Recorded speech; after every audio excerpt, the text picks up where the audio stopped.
Welcome to the session on harnessing domain-specific languages. My name is Venkat Subramaniam. We're going to talk about DSLs, of course, and what are DSLs, why do we care to create them, how do we create them, and just to set your expectations, mostly in this talk, I'll be focusing on what are called embedded or internal DSLs, not so much about external DSLs, but hopefully you'll get information about what the distinction is and how to approach it if you do decide to go some other route. The best time to ask a question or make a comment is when you have it, so don't wait until the very end. There's absolutely no question you can ask that will be considered as trivial or stupid. Every question you have is genuine and important and interesting, and the chances are if you have a question that somebody else may have the question also, so certainly ask questions. And you're not limited to just asking questions. You may make comments, you may make observations, just about anything, so don't hesitate at all. Feel free to participate. This is a 3+ hour session, right? So it's a long session. So as an incentive or a carrot for you to endure that 3.5 hours of this session only with a small coffee break, towards the very end of the session, I have a quiz for you. No, it's not a quiz, really hard quiz, simple questions. But anybody who answers that question has a chance to win a copy of one of my books. So I've got 2 copies of my book here. And of course, if many people have an answer, I'll select somebody in random. So you have a chance to win one of these two of these books towards the very end, if you do decide to stay and answer these questions. So without further delay, let's get started.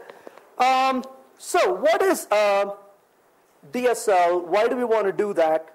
And so on. We'll talk about all of that here. So how do we communicate as human beings, right? So how do we communicate as human beings? We could say, well, we use words, certainly, right? But it's more than words that we use to communicate. Well, please. Language, right? Words that make languages, languages that make words. I don't know which way it is. Sounds. Anything else? Yes. So how else do we communicate? Somebody said expressions. What a beautiful, if I'm talking to my wife, a lot of times I don't even have to talk to her. I look at her and I know this is very romantic, right? But sometimes I just look at her and smile and we have communicated, right? That's because we share a context, right? Somebody may say something, and maybe you and I were in a movie, right? And somebody says something that's very similar to what's in the movie.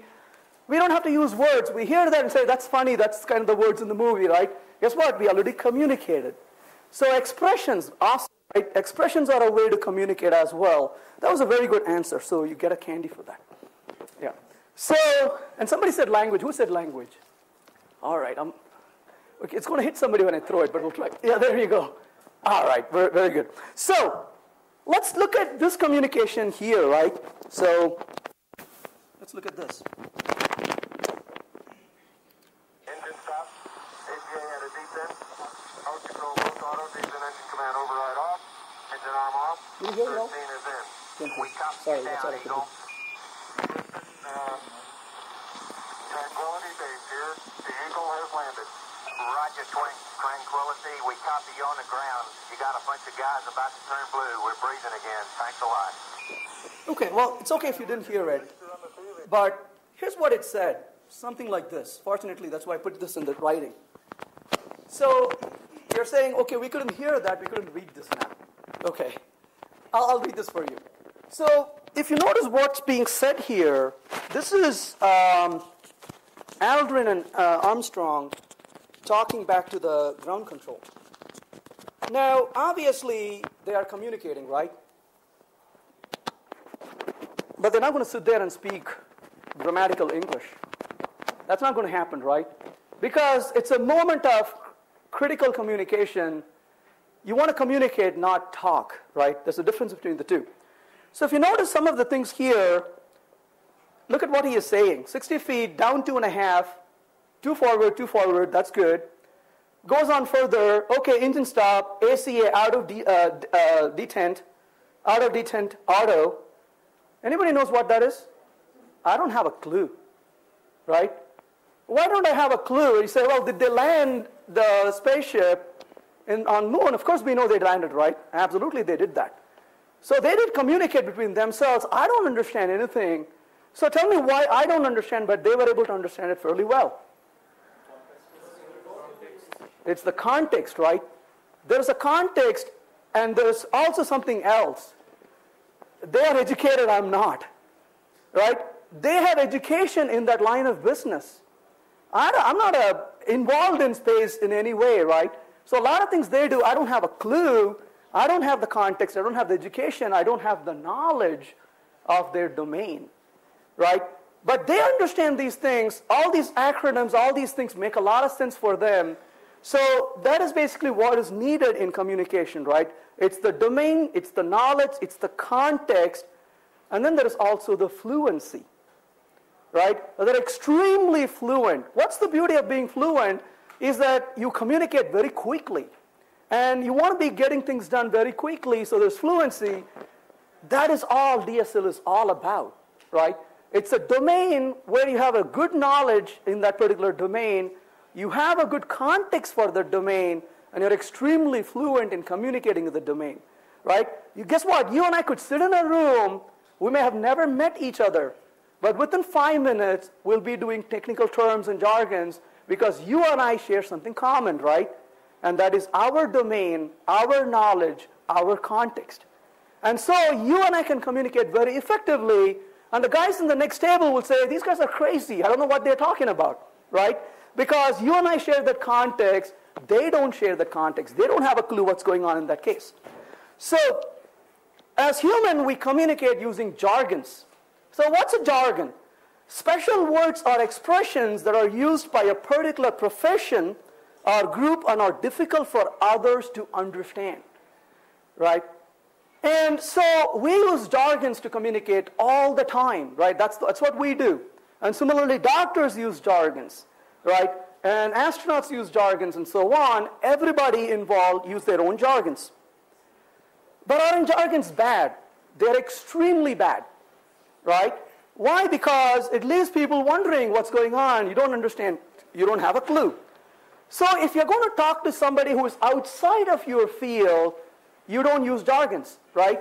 Because they have no clue what you're talking about. They feel confused. So then what do? You use more words, and you try to go to the level where you describe, and that's when we say describe in terms of the layman language, right? Layman language is where they don't have the jargon, they don't have the context, they don't understand what's going on. But if I go to somebody who is a professional in my field, and I start speaking like that, they get irritated, right? Because I'm wasting their time, communicate very effectively. So jargons are very bad, and you're totally lost if you don't know the domain, don't have the knowledge, and you don't have the context. But they're extremely good, and it's very highly effective, and so there is a very high signal-to-noise ratio. The signal-to-noise ratio is something you cannot underestimate, right? There's a lot of signal, there's very little noise, you're communicated. But if somebody says a lot, but you never got anything out of it, there was more noise than signal in it, right? You want a high signal-to-noise ratio. So this is what professionals do in their respective fields. So how do you use your application or computer? You know, I was stuck in an airport. And I get stuck in an airport quite often because I travel a lot. And when I get stuck in an airport, I'll go to this agent. Within the first 5 seconds, I know whether I'm going to go home or not, right?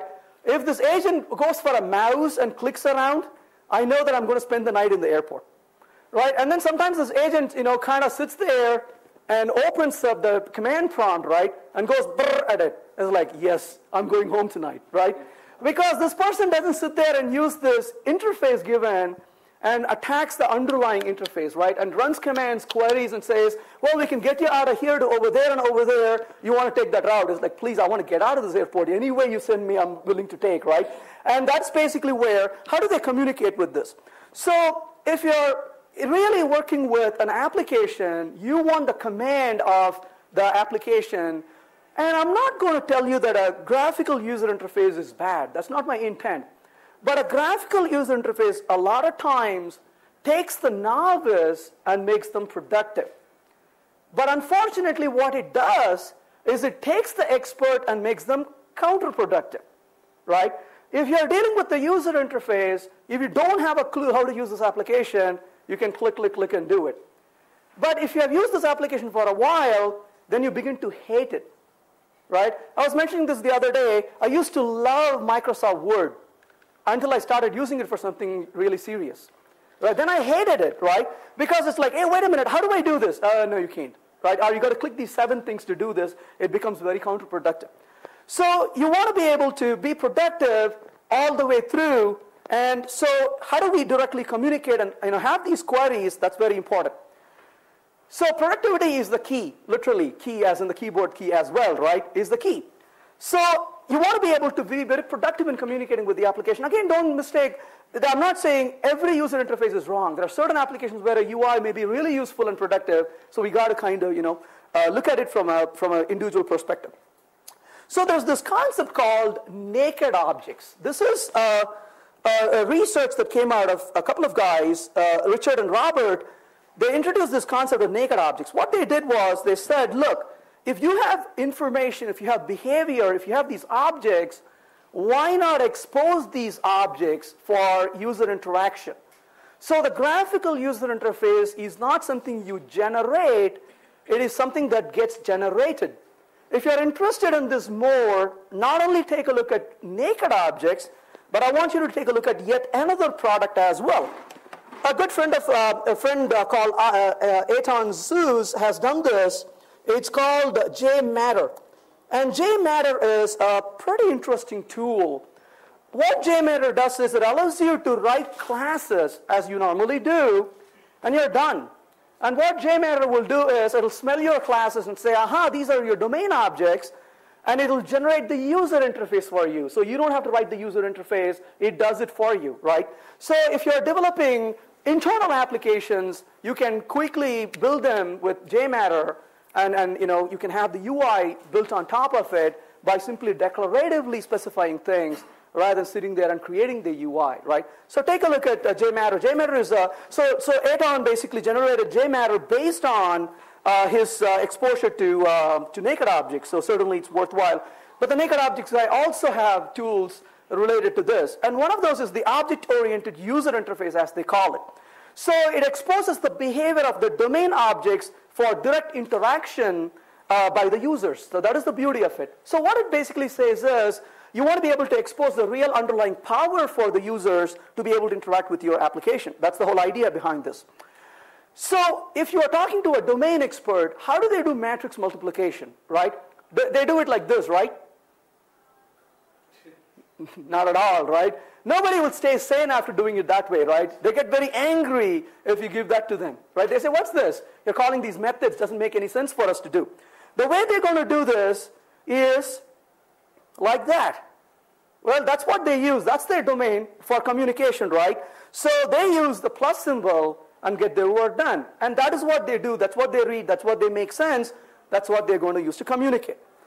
So the goal of a DSL is to provide a highly effective interface for the users of your application to interact with your application. That is what your real intent is for a DSL.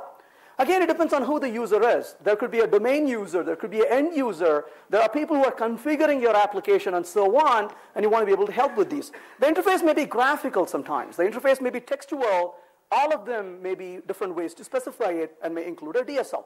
You say, all right, but, what in the world is a DSL, right? You keep saying this DSL thing, but what is a DSL? So let's talk about what a DSL is. So a DSL, of course, stands for domain-specific language. It's a language that is targeted at a very particular type of a problem. Because you're targeting it to a certain type of problem, languages like C++, Java, C#, fill in the blank with any other language you like, those are general purpose languages. These general purpose languages are used to write all kinds of code, but not so in the case of a DSL. A DSL is very specific to that small, narrow problem area. And what's the good news about it? Well, what happens is because it's specific to it, it is extremely narrow, small, and focused. And that is actually good. Because of the narrowness, it is very small, and at the same time, it's very simple. And both of those are very good characteristics because the people using it don't have to endure complexity. It's simple for them to use. It is also small vocabulary they have to learn. Yes, they cannot do all kinds of stuff with it, but guess what? You don't want them to do all kinds of stuff with it anyways, so it's very narrow and limiting, and that's a good thing to do, right? You want to provide the tool that's right for them and not over and not less. So this domain, what's this domain? Domain is an area or sphere of knowledge or influence or activity. A domain is something that's extremely important, right? All of us work in applications. The applications deal with a certain domain. We need to understand what the domain is. We need to be able to model that particular domain. There's a really good book out there by Rake File called Domain-Driven Design. So take a look at it if you're interested, if you've not looked at it already. So a domain is very important. But within this domain, imagine this domain to be this wall. Well, guess what? It's a nice big wall, but I'm sorry, that's too big for me to be concerned about it. So what I'm interested in is this window up here, let's say. That's the context, right? So I'm not interested in the domain because a domain is way too broad, way too complex, and way too uninteresting to me a lot of times. If I'm only dealing with the domain, I'm going to be wasting my time and complicating the system. So the context is very important. So the context is this narrow window within this, on this huge wall. Now that gives me an area of focus. You know, when I deal with my customers, sometimes they would say all these nice things. Then you say, okay, that's nice to hear, but how is that related to this application? They'll say, well, actually not. I just thought that would be exciting to know, right? So you just need to weed out and say, okay, that's not interesting to us. But within this context, there is this bounded context. The bounded context further narrows our interest and says, let's focus in that narrow area because that's what we're focusing on implementing in our application at this moment. So bounded context gives us the ability to focus on that narrow area, and that is something we need to be aware of when we create these domain-specific languages also. There's also another thing that Rake File talks about. He uses the term ubiquitous language. A ubiquitous language is a language that can be used by several people to communicate. Now, there's the symbol right here. It is not in English. It's not in any other language, but I'm sure everybody in this room understands what that is saying, right? That is an ubiquitous language, right? You know not to drive fast in that area because you're going to be hitting a moose, more so being hit by a moose, right? So it's basically warning you to a traffic hazard you ought to be, careful with. That's an example of a ubiquitous language. You are creating a ubiquitous language when you're creating a DSL. Why is that? Because that language can be used by programmers and domain experts and everybody involved to communicate. But of course, it is still very narrow because it's within the bounded context of this domain. So if somebody doesn't understand the domain, they won't understand it. But you may say, aha, my domain experts understand it, but how come, what about my programmers? I would say your programmers have no business in that application if they don't understand the domain, right? So you need to know the domain if you're going to program. If you don't know the domain, you're a typist, not a programmer, right? So you need to understand the domain, so you share the context and you build with them. So you need to take the time to learn the domain. You may not be an expert in the domain as much as they are, but you cannot afford to be ignorant in it as well.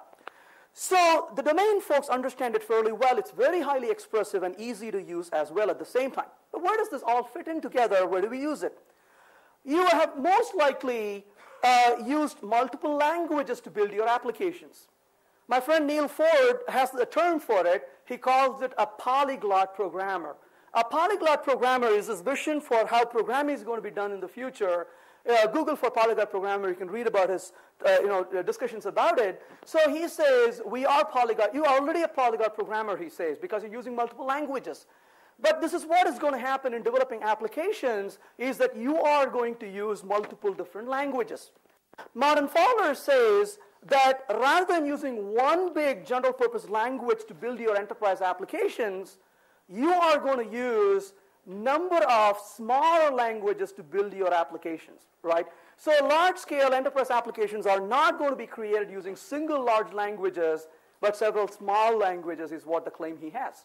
So again, this leads to this polyglot concept where we're going to be using multiple languages. Ola Binney argues in this blog that an application is going to have very interesting layers in the application. Here's what he talks about the layering. He says that you're going to have a very small but stable layer for your application. So that forms the basis of this pyramid.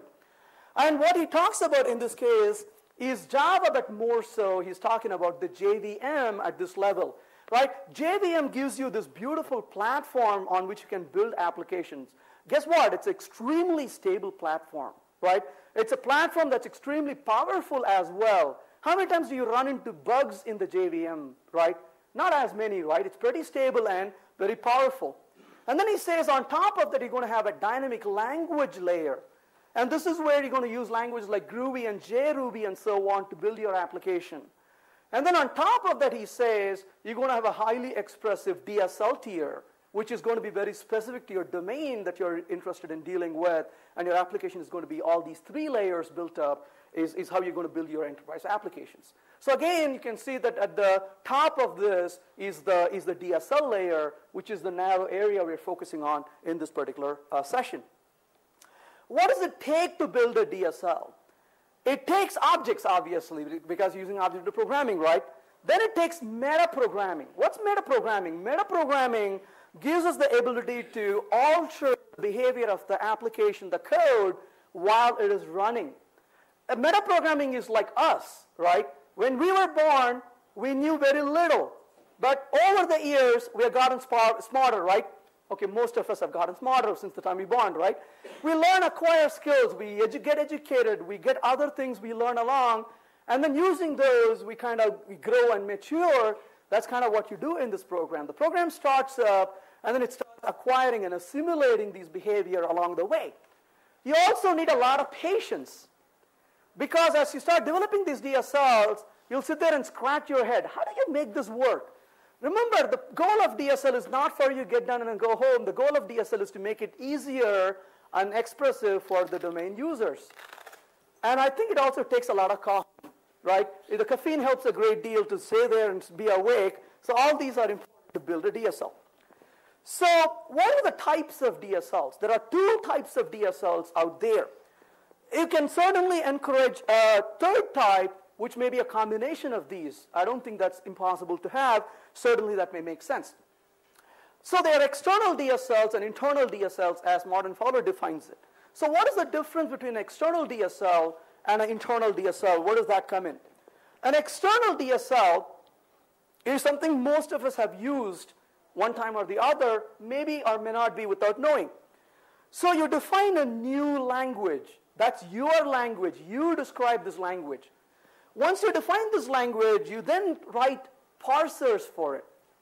You may have used Lex and Yak, you may use Antler, and so on, and you build these parsers. You know, the first job I got out of school, it was a company where they were maintaining a huge keyword input file. And when they hired me, they said, hey, Venkat, your job is to maintain this DSL, the grammar. And I started working, and I realized I have to spend a lot of time and effort maintaining this Lex and Yak, grammar. It was a lot of hard work. And I thought they wanted me to do that because I was good. Then you realize after a few months, the first job you get, they ask you to do things not because you're good, it's because nobody else wants to do it, right? So of course, once I realized it, I was like, aha, I'll give this to the next guy we hire. Guess what? I was the last one to get hired for the next 3 years. So you know who maintained the Lex and Yak parsers, right? It can be a lot of fun, as within fun. So it's a lot of pain. That's what it is, right? You have to sit there and maintain this Lex and Yak grammar, and it takes a lot of effort. Similarly, you could do this in Antler, for example, and you can maintain it. The good news is you got the full control. The bad news is you got the full control, right? You got to do everything all by yourself, right? You have the pleasure, but comes with as the other side of the coin, the pain that you have to do everything all by yourself. So that is basically what an external DSL is, that a DSL is written and you write and maintain something that can parse it. Now, of course, that could get translated to underlying APIs to other languages, other things, but that's all your work and decide what to do with it. So that's what an external DSL is. Now, on the other hand, what you could also do is you could create these internal DSLs. Well, let's take a look at an example of an external DSL. You know, somebody pointed this to me and I was like, of course, right? cascading style sheets are an awesome example of an external DSL, right? You may have never thought about it that way, right? But what's a CSS? Would you agree that a CSS is a source and you go eat that CSS string? It's like, what is that doing, right? I want to know what this Amazon website is doing or Google is doing and so on. You take a look at it. So CSS is an example of an external DSL where it is specifying, basically in this particular example, what happens when the mouse hovers over that particular link. Now here's another example of an external DSL. This is the one example of a good old make file, right? So a lot of us may have used a make file, right? If you've written ever a program in C or C++, you sit there and do a make, and you then compile your code. It tells what kind of dependencies these files have, what to pick up, what to be executed, and you can sit there and say, okay, compile these to the .o files, then put them together to create this archive, and it's a lot of fun, but it removes the need for you to sit there and hand compile each and every class, especially when you have a lot of them, it takes care of the dependencies. So make is an example of a DSL, but what's the domain in this case? The domain in this case is the build, right? If you're a person who does the builds, it takes care of your domain. If you don't have anything to build, maybe the make is looking as an alien syntax. There is also terseness in here, right? It's very terse. But also there's idiosyncrasy involved in it. If you're writing a make file, this better be a tab over here. Otherwise, things don't work properly, right? So there's a tab that intends, but guess what? The tab just communicated something to you. And that you have something that's a target you want to build. There are the things that are dependent on the right side separated by the colon. And then the action you want to take is indented by this tab, and you can have several of those. Look at the terseness of that, right? It's very expressive, right? Of course, if you say, I love make, you need help. That's a different story, right? But within reason, we begin to appreciate the make file, but after that, it kind of becomes annoying too. But that's an example of a DSL. Here's an example of a DSL. This is the good old ant file, right? So ant is a Java equivalent of a make file, right? So what does ant do? It allows you to specify these targets you want to build and says, well, if I want to compile this code, here's the source file or source files. Here's the destination directory where I want to put stuff. Here's the dependencies I want to bundle in and so on. You can specify some of these things, and you can maintain the ant script, and that build.xml is an example of a DSL. So notice now, you have been using DSL all along. You just may not have thought about them as a DSL, right? But of course, all these examples are still specific to we the geeks, the programmers, right? Or something related to the software development itself. Now, internal DSLs, what are those? An internal DSL is a DSL which is written in the syntax of a host language. Now, the code you're writing in the DSL is actually a syntax in another language. You don't go to the customers, your users, and tell them that. That's a wrong thing to do, right? Then there are two things that could happen, right? They may faint because they don't like to code and they think they're coding. Or they may get very creative. They say, aha, what if I start using this, all the power of this language? That could also be not a good thing. So you don't want to tell them that you're giving them a full-blown language, but the syntax they're going to use is within this language, a host language. Now, what's the good thing about this? Because it's in the syntax of a host language, you don't have to write a parser, because the parser is already written for you, right? So you can simply use and write along the parser that is given for you by this language. But what's the bad news? Your syntax is limited to what this language provides for you, right? You sit there and say, I want to use this symbol, or I want to put this in this way. The language doesn't allow you that. The parser for the language, the grammar for the language doesn't allow you that. You cannot go wild and do it, right? So what do you do in that case? Either you accept that it's limiting and move on, or you become very creative. And you find a way very tactfully to say, yeah, but you won't allow me that, but. And there's always this, ways to kind of trick it around, and you see if you can do that. So we'll talk about some of those a little later on and see how we can do that as we look at an example. These are also called as embedded DSLs, and they are built on a host language, like I said, and you can write along that host language and construct your DSLs. So you don't need to write a parser, like I said. You can tactfully map the syntax of your language to the constructs that are already provided by this underlying host language. So you can enjoy the flexibility these languages provide you. You're also limited by the idiosyncrasies and limitations of the language as well. Here's an example of a DSL, internal DSL. This is an example of a Rake file. A Rake file is kind of like a make file, but this is for the Ruby language. So of course it doesn't mean you have to use this only for Ruby. I use this for all kinds of stuff on my machine. Even though I may not be coding Ruby, I may write a Rake task that does stuff on my machine. For example, I'm a person who is extremely lazy. I don't have time to do a lot of things, but I want to back up my computer every night. So guess what? There's a Rake task that wakes up in the middle of the night and grabs all the relevant stuff from my machine, bundles it up, and sends it across for backup. So that's a task that is written in Rake. You could say, hey, wait a minute, why couldn't you write this as a script in the operating system? I could have. But the advantage this gives me is that I can take these scripts and to a certain extent run it across machines as well. So that gives me a level of indirection. And also it's a lot more fun to write this than anything else. So I may tend to use that for that particular reason.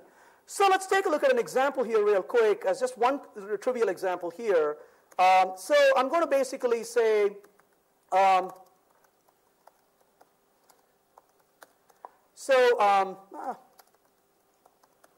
okay. So let's give an example here. I want to quickly create a little thing to show you how this can work. So let's say Rake file.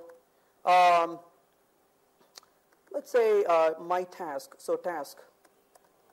Actually, Rake file is good enough. Rake file. So let's look at this Rake. What am I going to do? This is just a dependency I'm going to express. So let me just go ahead and type this here. So I'm going to say, start, right? So, okay, let's say deliver. So deliver what? I'm going to depend on nothing right now. And I could basically say what I want to achieve in this particular case. So I'm going to say this one. So task is going to be what I'm going to create. And the name I'm going to give is deliver. And let's say it doesn't depend on anything. I could just write it like this. Now I could define what this action is. Let's just say puts deliver for here, right? Now all this I'm saying is I'm just printing that message. That's all I'm doing. And I could start defining another task. And I could say default. Now the default task is going to depend on deliver task, right? So just start with this little example, right? So not a whole lot I did. So I'm going to just type Rake over here, right? And notice it said deliver.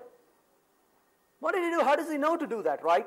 Well, it's extremely trivial if you think about it. What it did was when you typed Rake, by default, it looks for a task called default.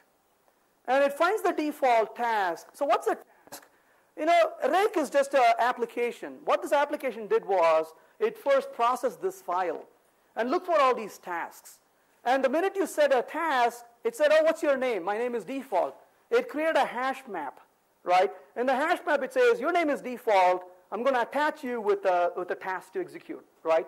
And then it said, oh, but you're dependent on deliver, right? Okay, I'm dependent on deliver, so what am I going to do? I'm going to go keep looking for other tasks. Oh, there's a task called deliver. What does it do? Well, that's just this body of code I'm going to execute. Okay, put that away. So now he knows how to execute this. You run Rake. He goes, looks for this default, found the default, picks up the deliver, goes to deliver, gets the code, and runs it, right? Now, what's the big deal? The big deal is you can go define this functionality a little bit more. So now I can say, okay, but to deliver something, I've got to do the work first, right? So I'm going to say work, right? Well, what does work mean? So I could say task is going to be work, but work depends on starting the task. But once I start the task, I could say working, right? I'm just kind of setting up a series of dependencies in this case, right? Now, what does the start mean? Task start doesn't depend on anything, and I'm going to say prepare for the task, right? So notice how I'm setting up these dependencies of these. Now if I come back here and do the Rake, it says prepare, working, and deliver. And that's a sequence it followed to do this, right? Please. Does this have anything to do with the order in which you are defining? Not at all, right? So can you just take the task, start, prepare, and put it down, and you still come out? That's going to cost you money. Yes, but yes, absolutely. Why? Because the real dependency here is in in that, right? So you want me to move the start down, is that what you're saying? Yeah. So if I move that here and go back and run it, it better be exactly the same, right? Or did it change? Wait a minute. You know why? Deliver works on work. Work depends on start. You just have to include the puts in the block, I think. You know what? I sleep sometimes when I talk. You're absolutely right. So there's a do. There we go. So I'll make mistakes, by the way. Some intentional, some not. I won't tell you which one is which. Right? So, so at this point, you seem to be the only person awake in the room. Did you do it? Yes. There you go.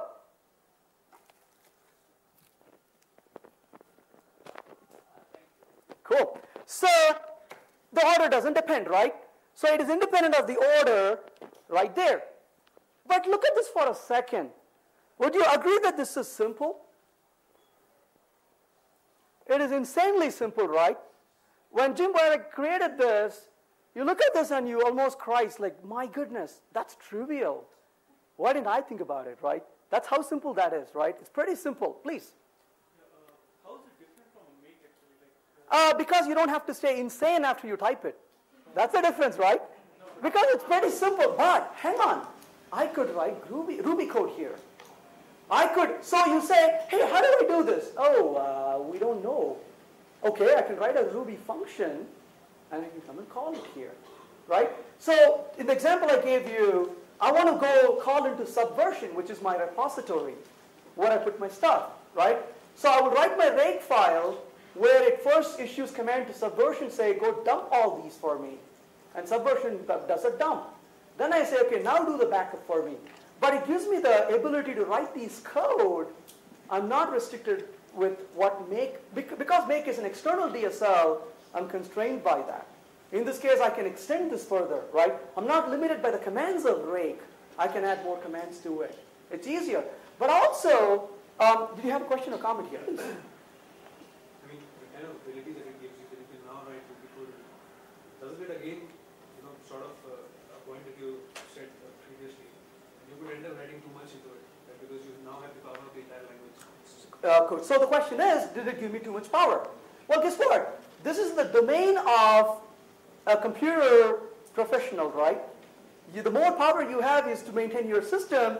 So in this case, the answer is yes, but that's to your advantage. But having said that, if I write a Rake file with 100 lines here, I should be shot, right? That's poor practice anyways. So that, again, I would apply my discipline as a computer professional in writing it properly. And so all the other things will come in too, but you're right. But in this case, that's actually your advantage, not your disadvantage, right? Now, if you think about it this way, but look at this for a second, right? Deliver depends on work. I didn't have to tell you that, right? You already knew that when you looked at it. Why? Because that arrow kind of says, hey, look, that's a dependency, right? You didn't look at that and say, what would that mean? Probably you said, well, is it what I think it is? It's pretty intuitive. But if you really think about this, you know what task is? Task is a function. And that function is taking a parameter. What's the parameter it's taking? It's taking a hash map. In Ruby syntax, a hash map has key and value, and the value is separated from the key using the arrow. So this literally used pure Ruby syntax. It was nothing more, nothing less. And so this is purely Ruby code. There is nothing more to it in this particular case. That's the beauty of the internal DSL, is that it fit in very, and look at the tactfulness here, right? The syntax of the language nicely fell in place to indicate this dependency in this particular case. Sorry, yes? So would you say that task and put is both a part of the DSL, or would you say that task is part of the DSL? This is the DSL syntax itself. So if you define the jargon, the vocabulary, task is part of the jargon or vocabulary, right? It's because I'm defining tasks that I implement. There are names for the task, and there are things that depends on. So the task is part of your vocabulary. But because I can write all of Ruby here, does all of Ruby become part of the It will not, right? Because the minute you deviate, kind of goes back to his question, the minute you deviate, and somebody whose domain is this and they cannot make sense out of it, then it wouldn't be. It's kind of hard to restrict the internal DSL. Well, but the goal is that as a domain expert, I'm going to confine within my domain, right? And if it makes sense to me in that domain, it's kind of like you're going to work within the vocabulary that you are familiar with. So going outside of this is purely your choice. You don't have to do it, right? And most likely you won't do it, right? So you're not going to use something that doesn't make sense to you, and you will confine to it.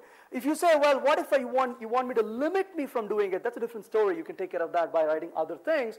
But that's also one of the disadvantages that you will see in internal DSL. Which is part of? The vocabulary of this DSL, of the Rake DSL. The task you're saying? Yes, it is. No, the puts is not. The puts is not. It's not. No, but hang on though. But hang on though. It's not part of the vocabulary, but that's part of the action. Because what do you do in the action? Well, that's up to me, right? I may do a copy. I may print something. I may delete a file. That's my action. So elements basically are indicative of symbols in Ruby. So, but that's more expressive because it gives me an illusion that I've defined a certain something superior, but it's nothing but a string at the end of the day, right? Actually, it's a symbol, but we won't go into that detail here. Let's kind of interchangeably think about them as strings and symbols together. Is it JSP also a DSL? You could talk about JSP as a DSL, maybe an ugly DSL, but yes, I'm just kidding. Yeah, absolutely. It's a basic question. Basically, having worked in Java, for a person who has worked in Java, who is used to the hand system for building things.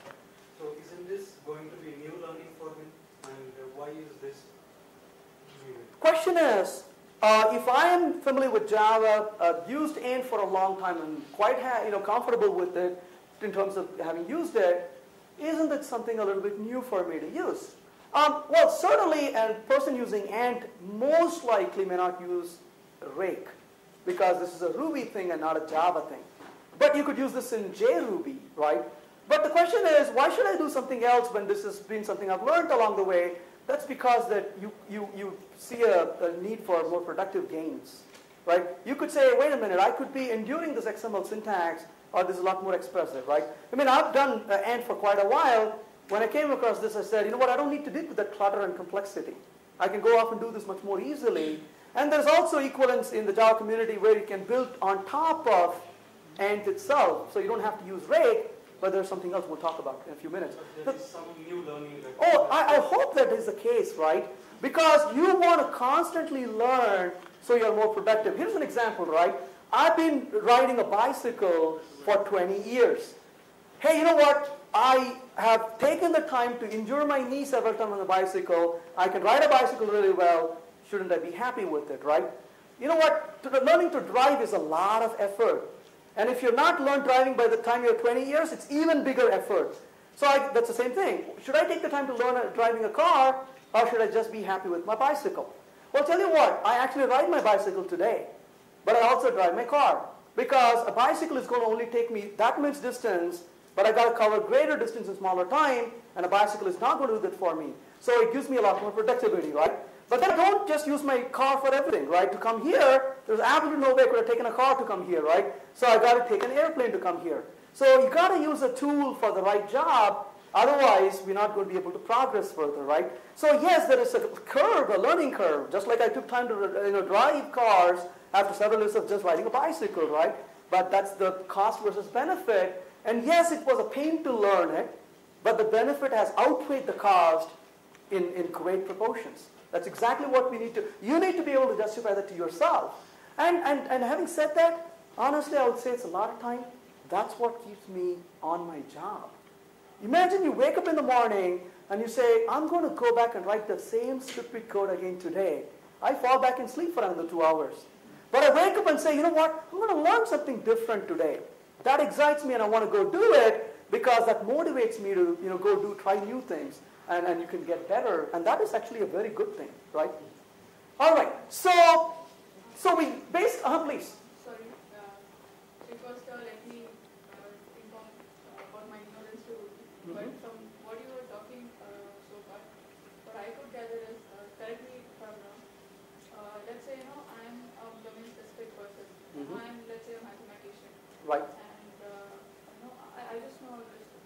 the operations of addition and multiplication. And you as a programmer, you are offering me a domain-specific language. Okay, you say, okay, I'll let you add numbers in this fashion. Right. Okay, so you are actually creating a domain-specific language for, Sure. for mathematician. Right. And so the language that you give me would be a part of Ruby or Java, or it could be any language. Correct. C. And now that you need to know about it as a mathematician, right? That's a knowledge that I have as a person creating it, not a knowledge I translate to you. You as a domain user should not be concerned. In fact, it is an unnecessary concern I put on you by telling you, oh, by the way, this is in Ruby. That's a totally unnecessary information for you, right? You're a domain expert, the mathematician, and I come to you and say, okay, here is a tool I'm giving you. Here are vocabulary, here's how you do stuff. End of story. Okay, so let's say, I mean, it's almost like you just provide me something, you provide me an interface with. Right, a vocabulary, a set of keywords and commands. That's what I've given you. Yeah, that's right. Mm-hmm. So for a beginner, how can he learn to do programming in DSL or to learn DSL basically? No, you actually won't have to spend much time learning it at all because it is already in the vocabulary of your domain. Yes, you do have to learn a little bit. But if you come to me and say, but I don't really have a clue what a task means, well, it's not your domain.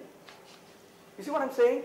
If this is for a person who understands the domain, right? You go to somebody and say, here's a tool to cut wood. And he says, nice, but what's a wood? You say, never mind, right? Because it's the domain. This is the carpenter. He cuts wood every day. You tell him, here's a tool to cut woods better.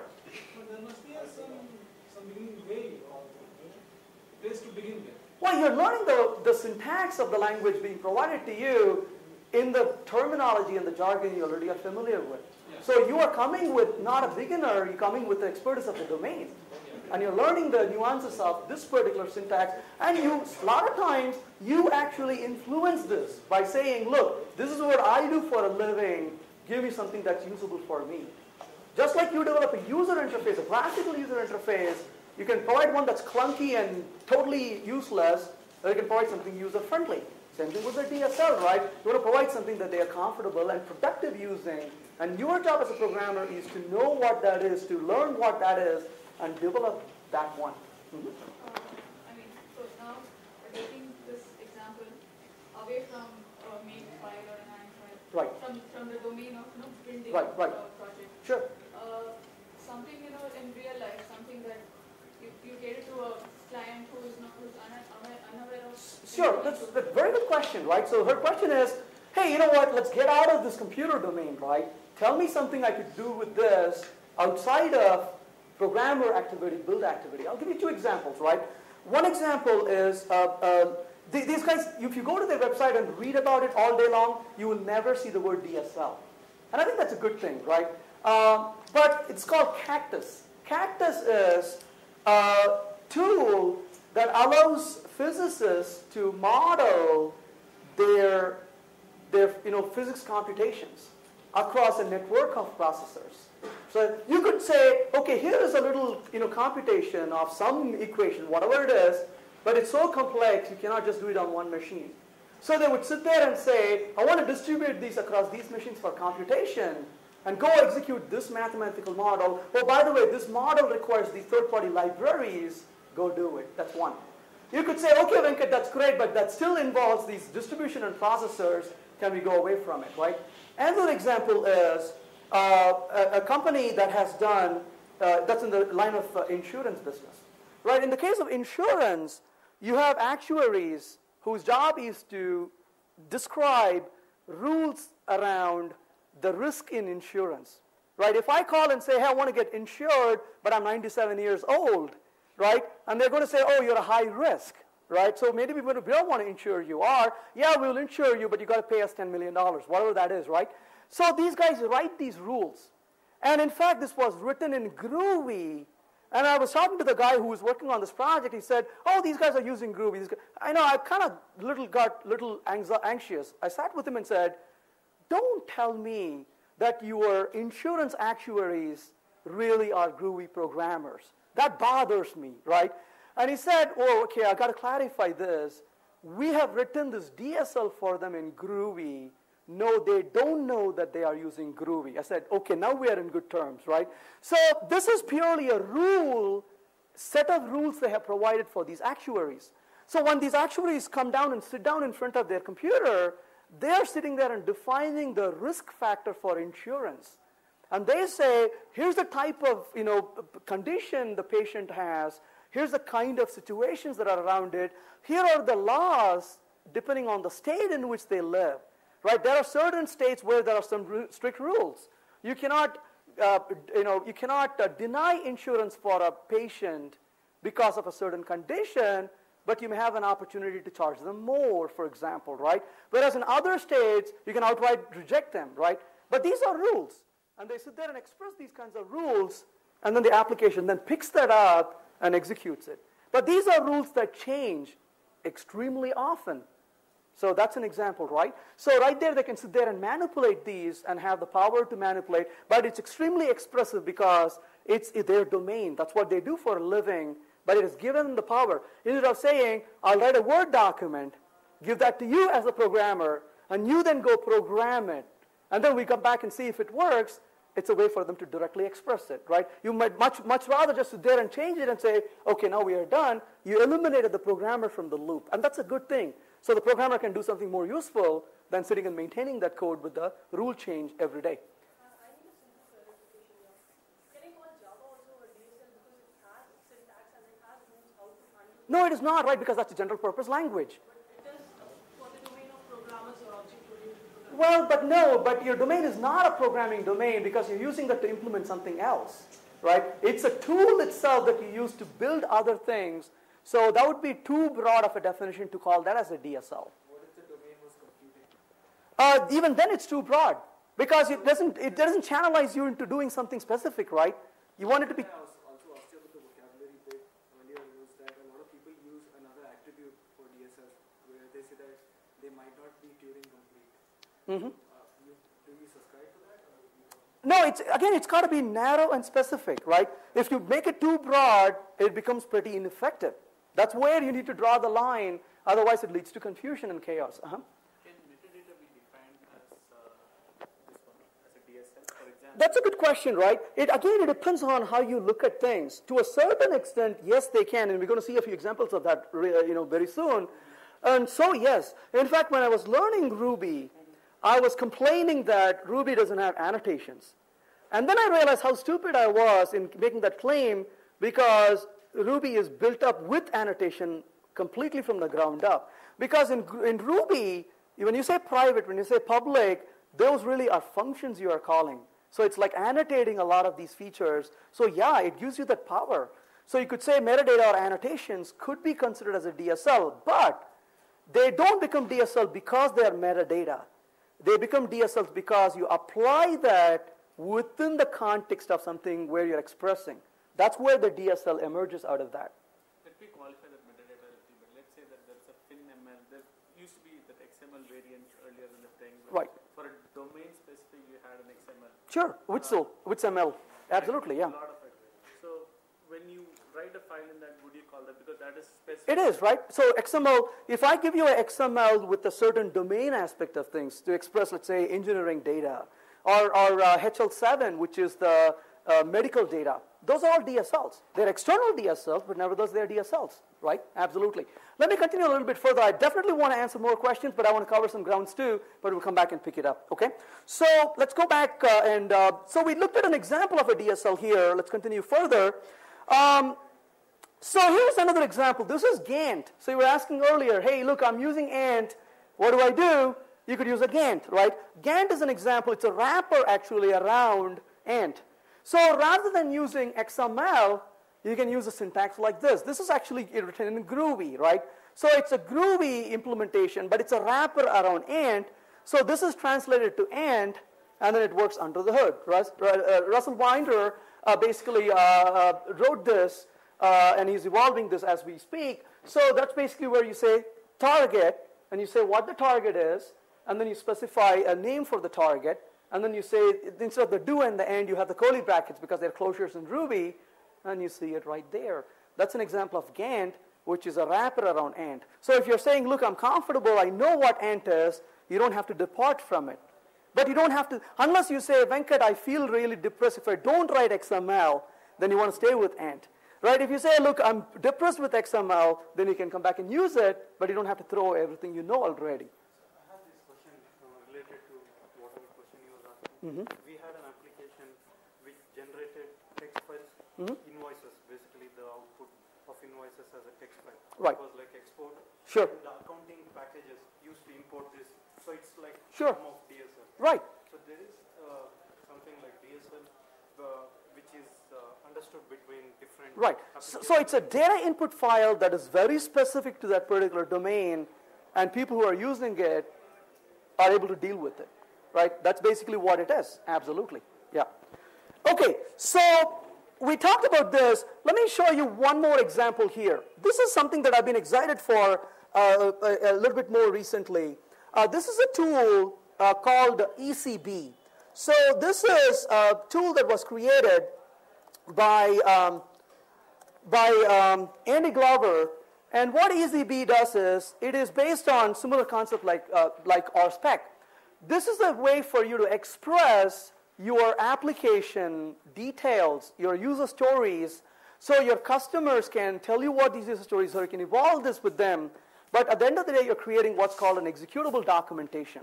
So you're creating an executable documentation where you're saying, look, if this is the doc you created, I'm going to then run this across my system and ascertain that my system is behaving like you've described over here, right? So I'll give you an example of this, very trivial example I'll give you here, but the reason I like ECB is the pure expressiveness, right? That's what is really interesting in this case. So let's say I'm going to create deposit money dot story, right? So let's say what deposit money dot story is going to look like. Right? This is a blank file I created, right? All that it is deposit money dot story. Notice that the name of the file is deposit money. The extension is story. Do you know what language this is? It's in the ECB language, right? It's the domain of the customer specifying the user story. That's the whole idea, right? So now I'm going to say, scenario, and I'm going to specify deposit money, right? So then what I'm going to do here is simply say, given, account, let's say 1, 2, 3, 4, 5, when deposit $50, then balance goes up by 50, right? So if you notice this, that is a spec right there, right? It's extremely lightweight, isn't it? Who can write it? Anybody who knows typing can write it, right? It is not something that's complicated. You didn't have to spend too much time learning. There's a couple of words you have to learn. That's how lightweight this is. But what you just did was you just created a document that could actually be executed. So now I can go back to the command line and I could say, ECB, which is an alias I created to a Java program behind the scene, and I'm going to say deposit money story. And it says running deposit money story, scenario ran is 1, no failures, but 1 is pending. Because I did not tie this to my underlying system yet. Right? So it says I executed this as 1 is pending and whatever time it took to run it. Now I can go write other scenarios, right? I can say deposit $500,000, right? And then there are rules that are related to depositing large sum of money, right? And so you write those things as a description. Now that you're given the description of these stories or the details related to it, now I can start talking to the underlying system from here. And then go back and execute this for me. And of course, I just merely scratched the surface of the syntax here. There's a lot more to it. But look at the expressiveness of this, right? And you can start writing these kinds of stories. And a domain expert, a business analyst, a tester, all of those people can sit there and look at it, including a programmer. So that became just your ubiquitous language right there. So that's a DSL. But notice, I didn't tell you what language it was written in. I didn't tell you anything more than that.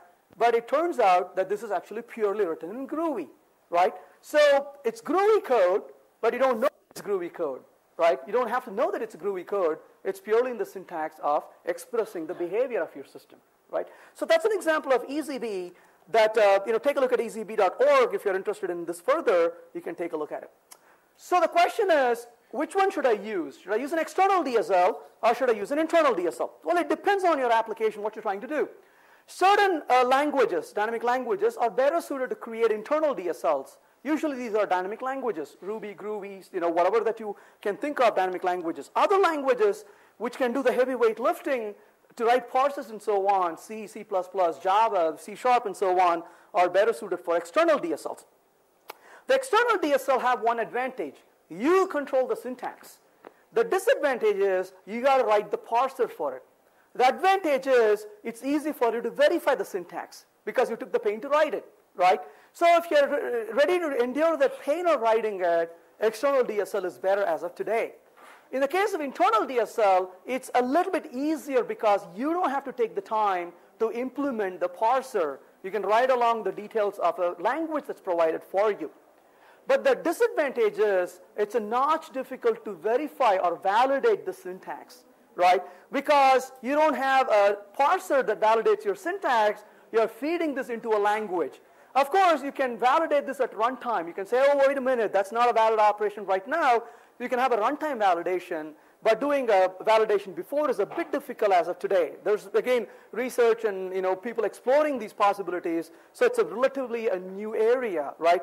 DSLs have been around for a long time, but developing DSLs is an area that is unknown, right? People are still exploring these things and figuring out how these things work. So, given all of this, like I said, internal DSLs, dynamic languages are better. Metaprogramming comes in very useful in those cases. All right. So why use dynamic languages in that case? Like I said, I'll focus a bit more on internal DSLs. Why use dynamic languages? They're better suited because they provide you a great amount of capability for doing metaprogramming. Metaprogramming gives you ability to modify the behavior of your application while it's running. And this is like AOP kind of concepts that comes in very handy. The other reason is, so not only is metaprogramming better, they are more flexible. Because they are more flexible, right? In what way are they more flexible? When I wrote that code over there for Rake, I said task is nothing but a function. How do you call functions? The way that most of us know calling function is you write the name of the function and you put a parentheses. And then you specify the parameters and you close the parentheses. And Ruby says, that's fine. But if you don't want to, I'm okay as well. So in Ruby, parentheses is optional. So if you don't put a parentheses, Ruby puts one for you behind the scene. It's very flexible, right? A little syntax sugar helps you quite a bit.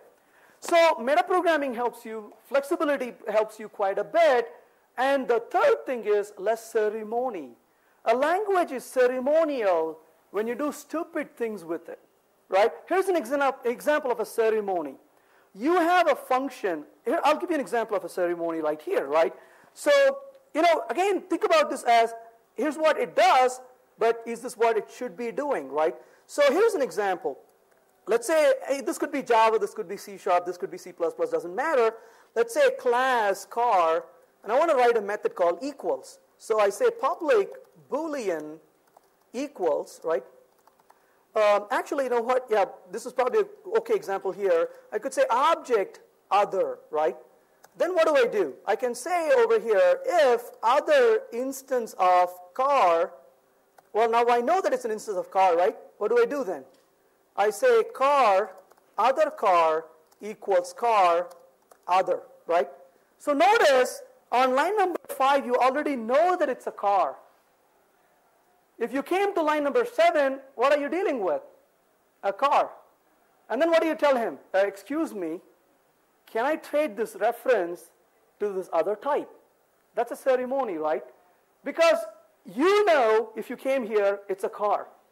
The compiler knows that if you came here, it's a car. But you still have to do this casting.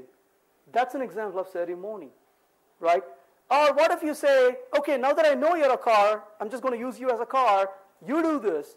And that is called type inference, right? Type inference is where the language grows a little bit and says, you know what, if you got this far, I can figure out what this is. I'm going to infer the type. But you say, wait a minute, how can I eliminate this? Well, you say, okay, Java has things like generics, right? So in generics, you can specify the type. Well, guess what? How do I define a string now, right? A hash map of a string. I say hash map, string, comma, integer. Now I have to say equals new hash map, and I have to say string, comma, integer. Now rather than saying it once, I'm saying it twice now. Can I send something else to this hash map later on in Java? The answer is yes. So even after you said it 2 times, it still doesn't get it. What do you call that? Retarded. Right? So this has made the language more retarded, not less, right? So that is called ceremony. But if a language is less ceremonial, it becomes much more easier to work with it, right? So that is what basically makes it easier for writing these DSLs. So less ceremony, more flexibility, and meta programming are 3 ingredients that help you to create internal DSLs, right? That make it really powerful for you to do stuff with it. So what are some of the characteristics of these DSL? I mentioned this in the beginning. Let me reiterate. There are 2 characteristics. One is the context, and the other is the fluency. Context gives you terseness. You don't have to use as many words to communicate because we share the context, right? Fluency makes it easier for us to communicate without having to, again, spend a lot of time and elaborate things. It makes it very much humane. So let's talk about this for a minute. In context-driven, DSLs have this context, and the context helps us to keep things terse, less cluttered, as a result, much more readable and understandable and usable. So let's talk about the context-driven. You know, I heard my friend Neil Ford yell out the other day. He said, quad venti latte with 2 extra shots. What's he talking about? Starbucks. He's ordering Starbucks. What is he doing in Starbucks? Of course, ordering coffee, right? That's a coffee candy. So notice nowhere did he use the word coffee. So you're right, he was using the Starbucks DSL, right? So nowhere did he mention the word coffee, but he sure paid high price to get this liquid, right? So that's an example of a DSL right there. That's context-driven.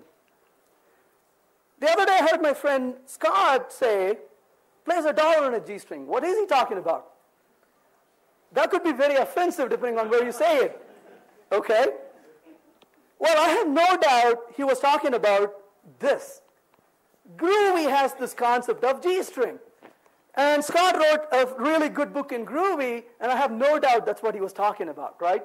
So right there is a context again, right? If you know what the context is, it makes a lot of sense.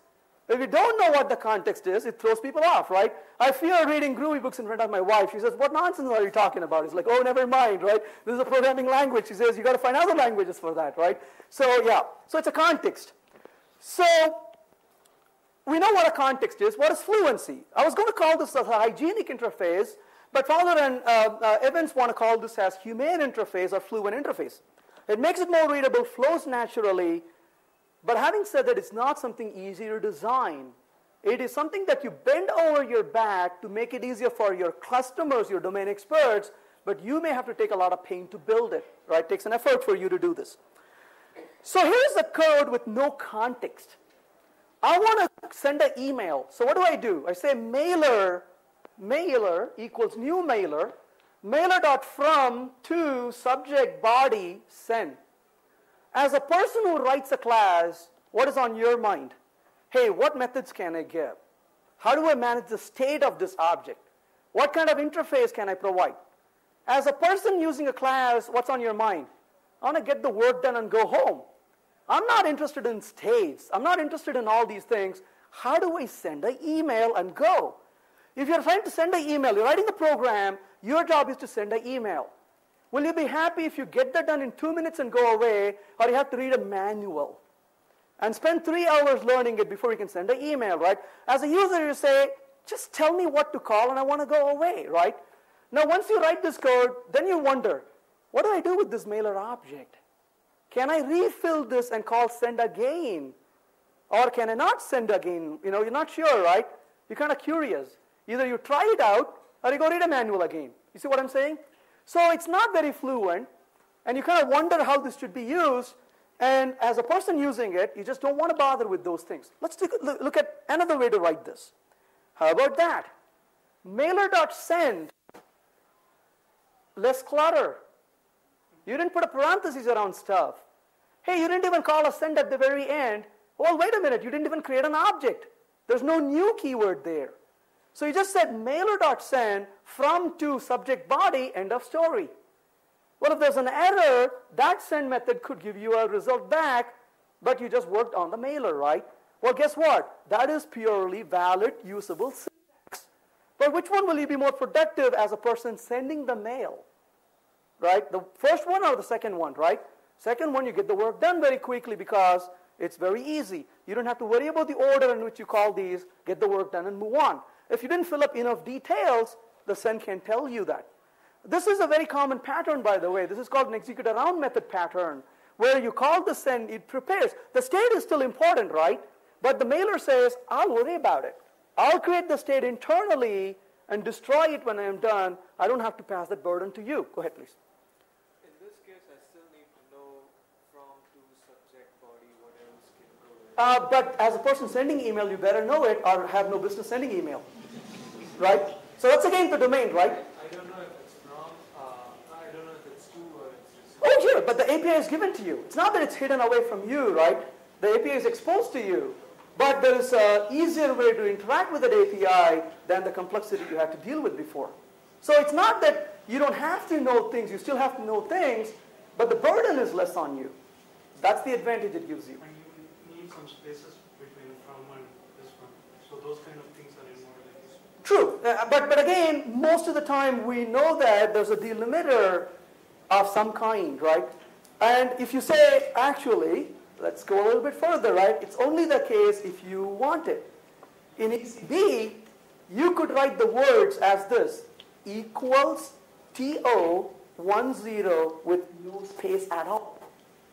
And ECB says, okay, right? And it just pauses until it hits the 1, and then it adds a space automatically internally and splits it out.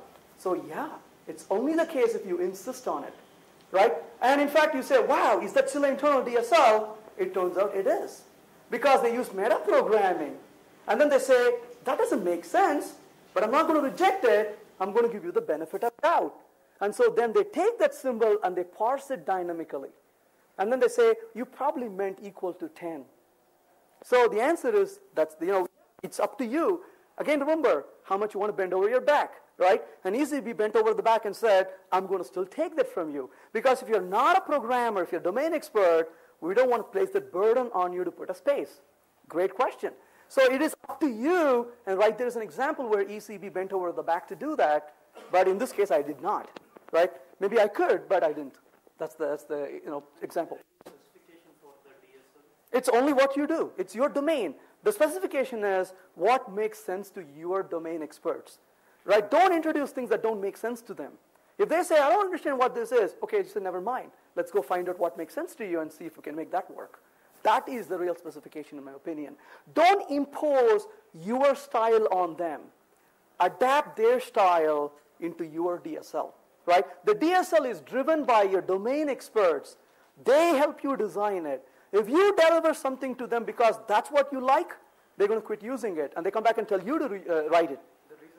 There are so many languages, right? Like Ruby, JRuby, and right. so many things, so many languages to develop DSL. Sure. So each one is Going one direction, and finally, after some time, there will be so many things. Right, no. So the answer to the question is, you have to use a language that's the most flexible and the least limiting. Right? So that's why not all dynamic languages are created equal. Certain things have much more flexibility than the others. And you want to choose, and you will always see that one language will give you up to this, but and limits over here. Another language gives you up to this and limits over here. Then you say, which of these limitations can I live with as of what I know right now? And that's a language design choice that you have to go through. And there's no good answer, right? If I come to you and say, use this language and go home, that would be unfair. Because not all languages have the same limitations. But there's no language out there that doesn't have a limitation. Every language has a limitation. You show me one thing I cannot do in one language, I'll show you one thing you can that you cannot do in the other language, right? So there's always these limitations. But that's again where you take the burden to say, okay, that's a limitation, but Is there a way to get around it? Sometimes it is, sometimes you cannot. Then you compromise and go to the customers and say, okay, that's a nice thing, but we are not capable. What's the best thing we can come close to you? Right? That's where the design of the language comes in as well.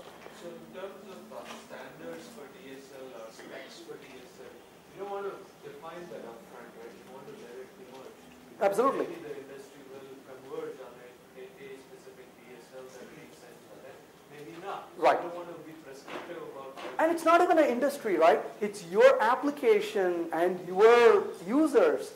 You don't even want to make this industry-wide standard. That's too early to do that for your domain. Absolutely. It's something you want to evolve as it goes on. Correct. So if you look at, please. In a real-time scenario, like for example, in the internet space you take, how an end user can use it? Is there any possibility of end user can, like for iGoogle you take, we have drag and drop. It's a we provide to the Google provides. Tomorrow, as a user, I have my own domain. I feel like this screen should look like this. Maybe that's my domain. Mm-hmm. So there might be some business also involved. At this point, I really don't know how to, and I don't know nothing of. Right. So think of such scenario. In such a case, how this can be. So if I read you right, you're saying, I want the DSL to kind of evolve and be customizable to my own need. Is that what you're saying? For an end user. Well, I think that's extremely risky at this time, right? Because you don't even know. I would much rather provide a solution that can work for some people than make it so configurable that it's not useful for anybody, right? I'm very specific. I know my domain. Right. It's a domain specific, right? I Right. know my domain. Right. You are providing service to me. Correct. So you have to adapt to mine. That's what you were telling. Right. We should write in such a way that you should adopt the external. Right, piece. but you're saying my domain is known, but it's too flexible. That's what you're saying, right?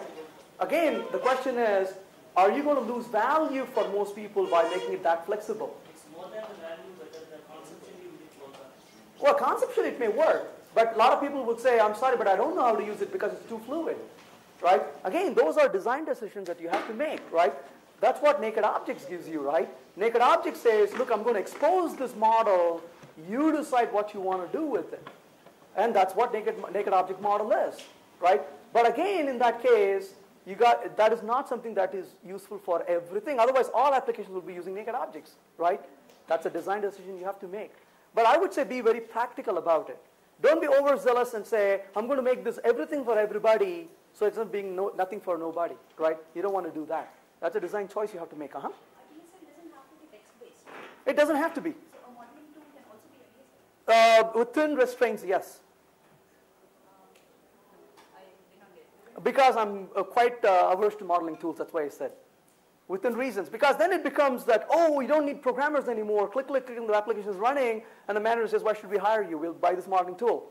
Again, it could be, but how effective it is, how pragmatic it is, how useful it is something that needs to be learned. Right now, the people promoting modeling tools are the vendors of the products, right? So that's why I'm saying within restraints. Going forward, every domain will be having some generic modules, right? So let them make them that as an internal or external DSLs, and let them everybody use it. That's what I mean. It will become like a independent application sort of, and that is what going forward will happen, right? It could be. So all these are kind of unknown territories, right? Just like everything else, we first learn how to implement things. Once we learn how to implement things, then the design of those things take a lot more time, right? Remember the first time you learned, pick a language, Java, C#, what have you. You took the time, maybe within hours, you knew how to create a class. It took you months, if not years, before you learned how to design a class. Why should this be any different? We're going to learn quickly how to implement a DSL. Designing a DSL is not an easy thing, right? That's something we're going to take the time to figure out. There are patterns that are emerging right now. There are principles that are emerging right now. There are practices that are emerging right now. Maybe in about 5-10 years, we would know about this more. But it's way too early in the game, right? This is something that we've had these DSLs, and it's only been a few years since we are beginning to identify these as a DSL way of programming. So we are in a very emerging area of development. Martin Fowler actually is working on a book right now. I'll give you a URL to this towards the end. And he has been writing this book for quite some time. And he is going to write this book for quite some time, right? And you ask why, he says, well, I've got time to figure out what this is, right? I mean, that's the beauty, right? He's creating a way of approaching a problem solution. You cannot say what it is until you allow it to sink in and mature, and so that's actually a good thing, right? So if you say, hey, where's the book on DSL that I can go read?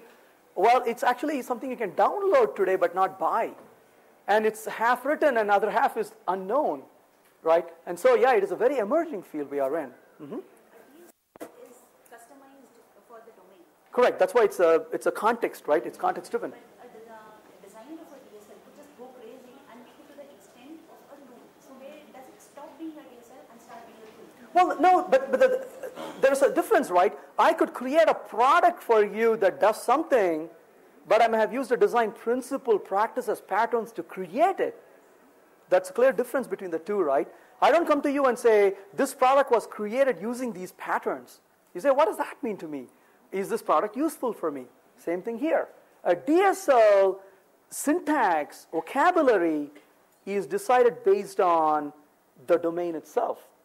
But how you evolve it, how do you implement it, that design aspect, right? His question about how can I go back and capture these generic things in there, how could I make those reusable, those are design and implementation detail.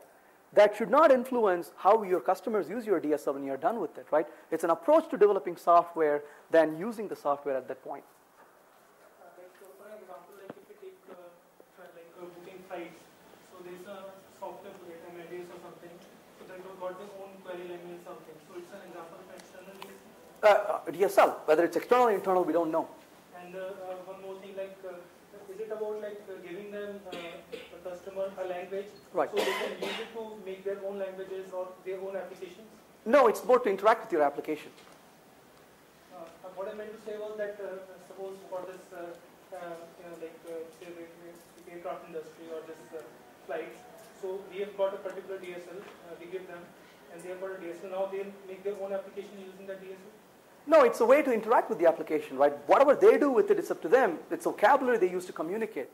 Communication tool, that's what it is. How you consume it is up to you. I mean, I could send you an XML file, right? That XML file contains the domain-specific details.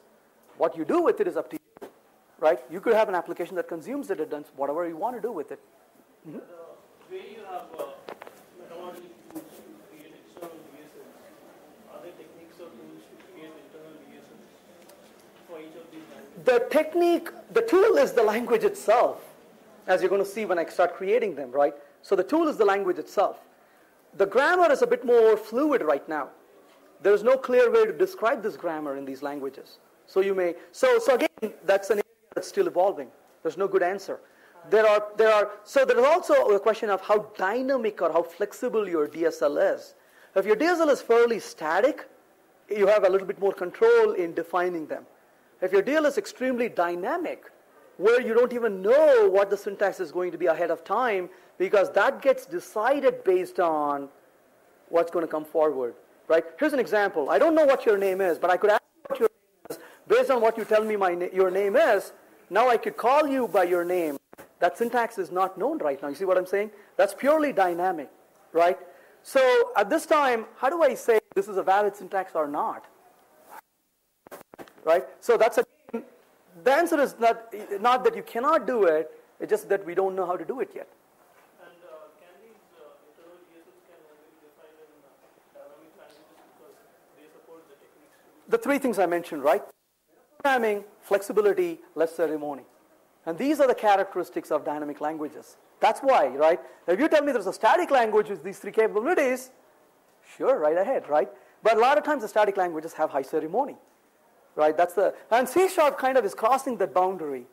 What does C# do? It says, well, I'll give you a war declaration, right? I'll give you lambda expressions. So C# is kind of bending a little bit and saying, well, I'm static, but I'll also be a little bit dynamic for you, right? So the ceremony kind of keeps coming down, but it cannot be non-ceremonial because of the baggage it comes with, right? Say that again? Well, Scala may fall because it has the meta-programming capability, but it also has its own ceremonies, right? So you got to be dealing with it. That's why the static languages generally have a little bit more ceremony. When you say static languages, do you mean statically typed Yeah, I'm sorry, statically typed languages. Statically typed languages are strongly typed as well, but some statically typed languages are weakly typed as well. So I'm talking in this case about static typing. Right, yeah. All right, so how do you write a loop? We all know how to write a loop, right? Looks familiar? Aren't you tired of writing that loop? In Java, that's how you write the loop, right? This is something I heard from Dave Thomas, the pragmatic programmer. Why do you have a semicolon in Java like that? C++ did it. Why did C++ have that semicolon? C did it, nice. Why did C have that semicolon? They beat it. Fortran did it. Why did Fortran have that semicolon? Don't go to COBOL and alcohol, right? Why did Fortran have the semicolon? Anyway, any Fortran programmers here? Fortran does not have white spaces. Fortran doesn't have white spaces. If you give a white space, what does it do? Throw it away. So then what do you do? Well, that's debatable, but if you don't have white spaces, what do you need? Something to delimit it, right? So they said, aha, semicolon. Well, that's a good reason, right? If you don't have white space, you got to delimit it, semicolon makes sense. Well, guess what? C language has white spaces. Why did they put semicolon? I did it because he did it, right? And what did this guy do? I did it because he did it, right? So there was the story of this kid goes to his mom and says, Mom, why do you cut the turkey before you put it into the oven? And the mom comes with brilliant answers. These kids are smarter these days. They say, I don't understand. Why?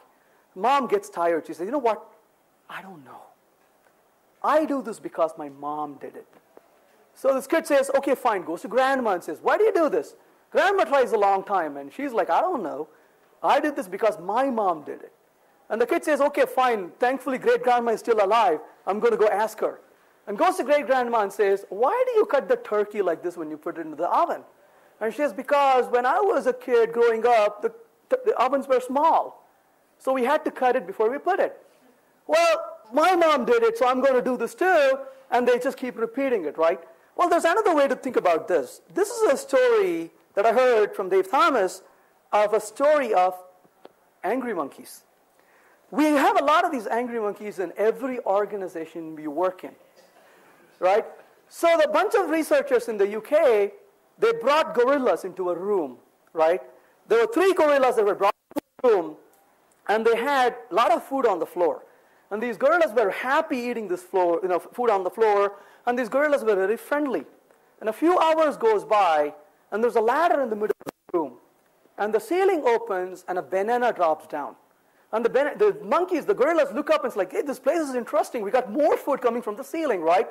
So one gorilla walks up the ladder. When he's halfway through, the researchers press a button, and it sprays cold water on the gorilla on the floor, right? And the 2 gorillas on the floor really get shaken, right? Because it's cold water. Over the next several minutes until they dry, they're very cold.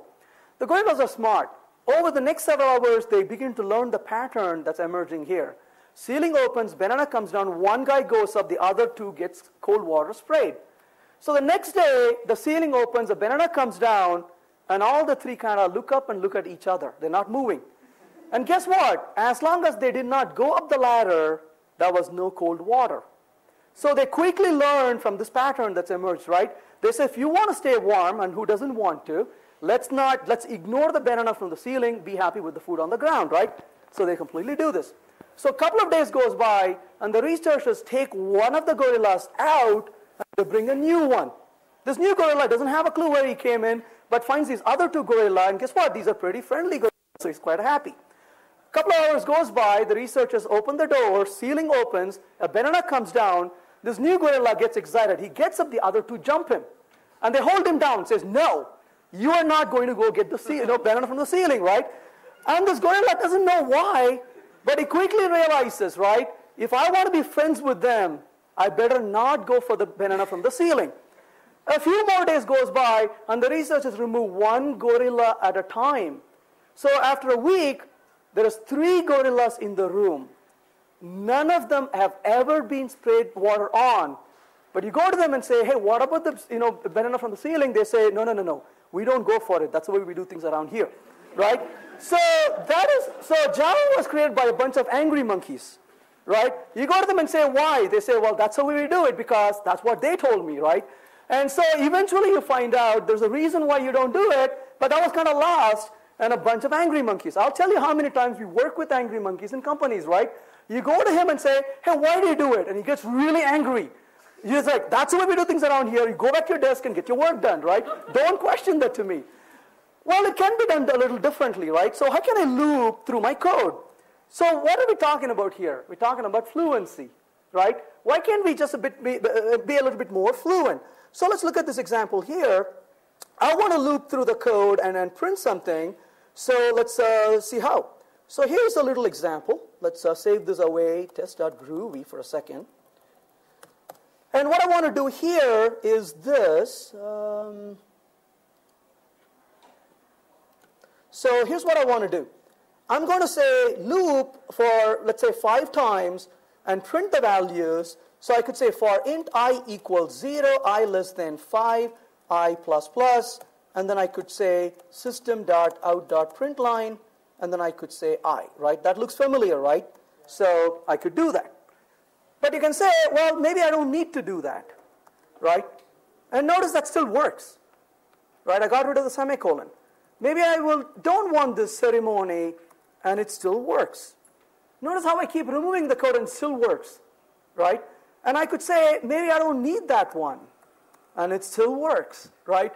So I can remove all this clutter and ceremony, and I can come to the point where I can just write essential code rather than the clutter and the noise that was around it, right? And that still works. You could say, okay, but still, can this be a little bit simpler? So I could say, okay, how about, right? That still works. So we're slowly moving towards a different syntax, a lot more fluent syntax, right? We're not stuck by what we do. We could do this a little differently, a little lighter, a little elegantly. Or I could say, hey, why not 5.times, right? And do it that way, right? So that's a different syntax to do exactly what we did before.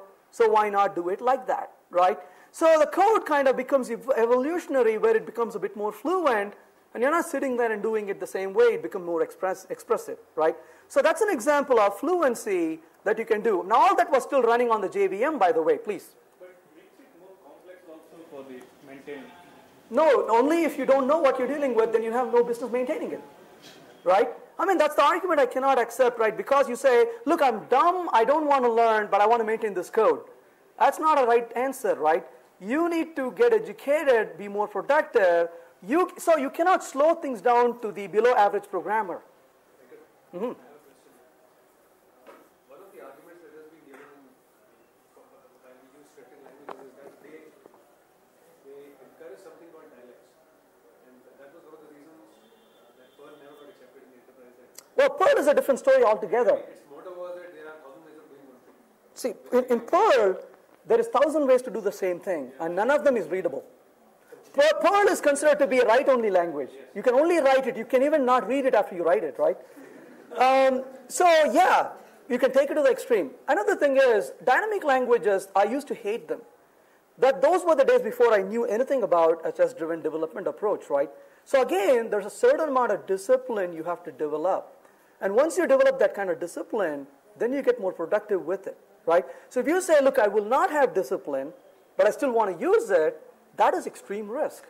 So yeah, you're absolutely right, but you need to structure yourselves. And there's another thing that happens also, right? This is where things get a bit tricky. Some of these languages are so more productive, you actually need lesser people to maintain it and develop it. Then it changes the way you perceive it. Yes, I cannot have all these people maintain the code. No, but you don't need all these people to maintain the code. You can get this done with smaller number of people who are more productive and more above average, right? And think about that for a minute. I don't want to go off too far into it, but I'll just mention since you asked, if I have a larger team, that's larger communication. This becomes order of n square complexity, and your effectiveness goes down. You have a smaller team, you have lesser communication. Then you can be more agile in communicating. But if that team that is smaller is above average, they're more productive too. I would much rather have smaller set of more intelligent, more capable programmers than a large set of low-quality people, right? So that's where it shakes things. But what's the achievement by providing the same stuff, same functionality in 10 different ways or multiple ways? Because then you choose what makes sense, right? You're not limited to... So that's the paradox of choice also, right? If you're given too many choices, you don't know what to pick. But having only one thing is also like being in a dictatorship. You do this or else you can't do it. So there's got to be a right balance between them, right? Yes, may not be 20 choices, but doesn't have to be one choice to pick from, right? Where you're limited to sticking to that. So you mean to say, for specific purposes, we can always say that this is the best method. It depends on the particular situation, right? I've used all the 4 of them in a code depending on what I'm trying to do. Sometimes this makes more sense, sometimes, but the beauty is I have the choice to do that, right? And that is the beauty of that.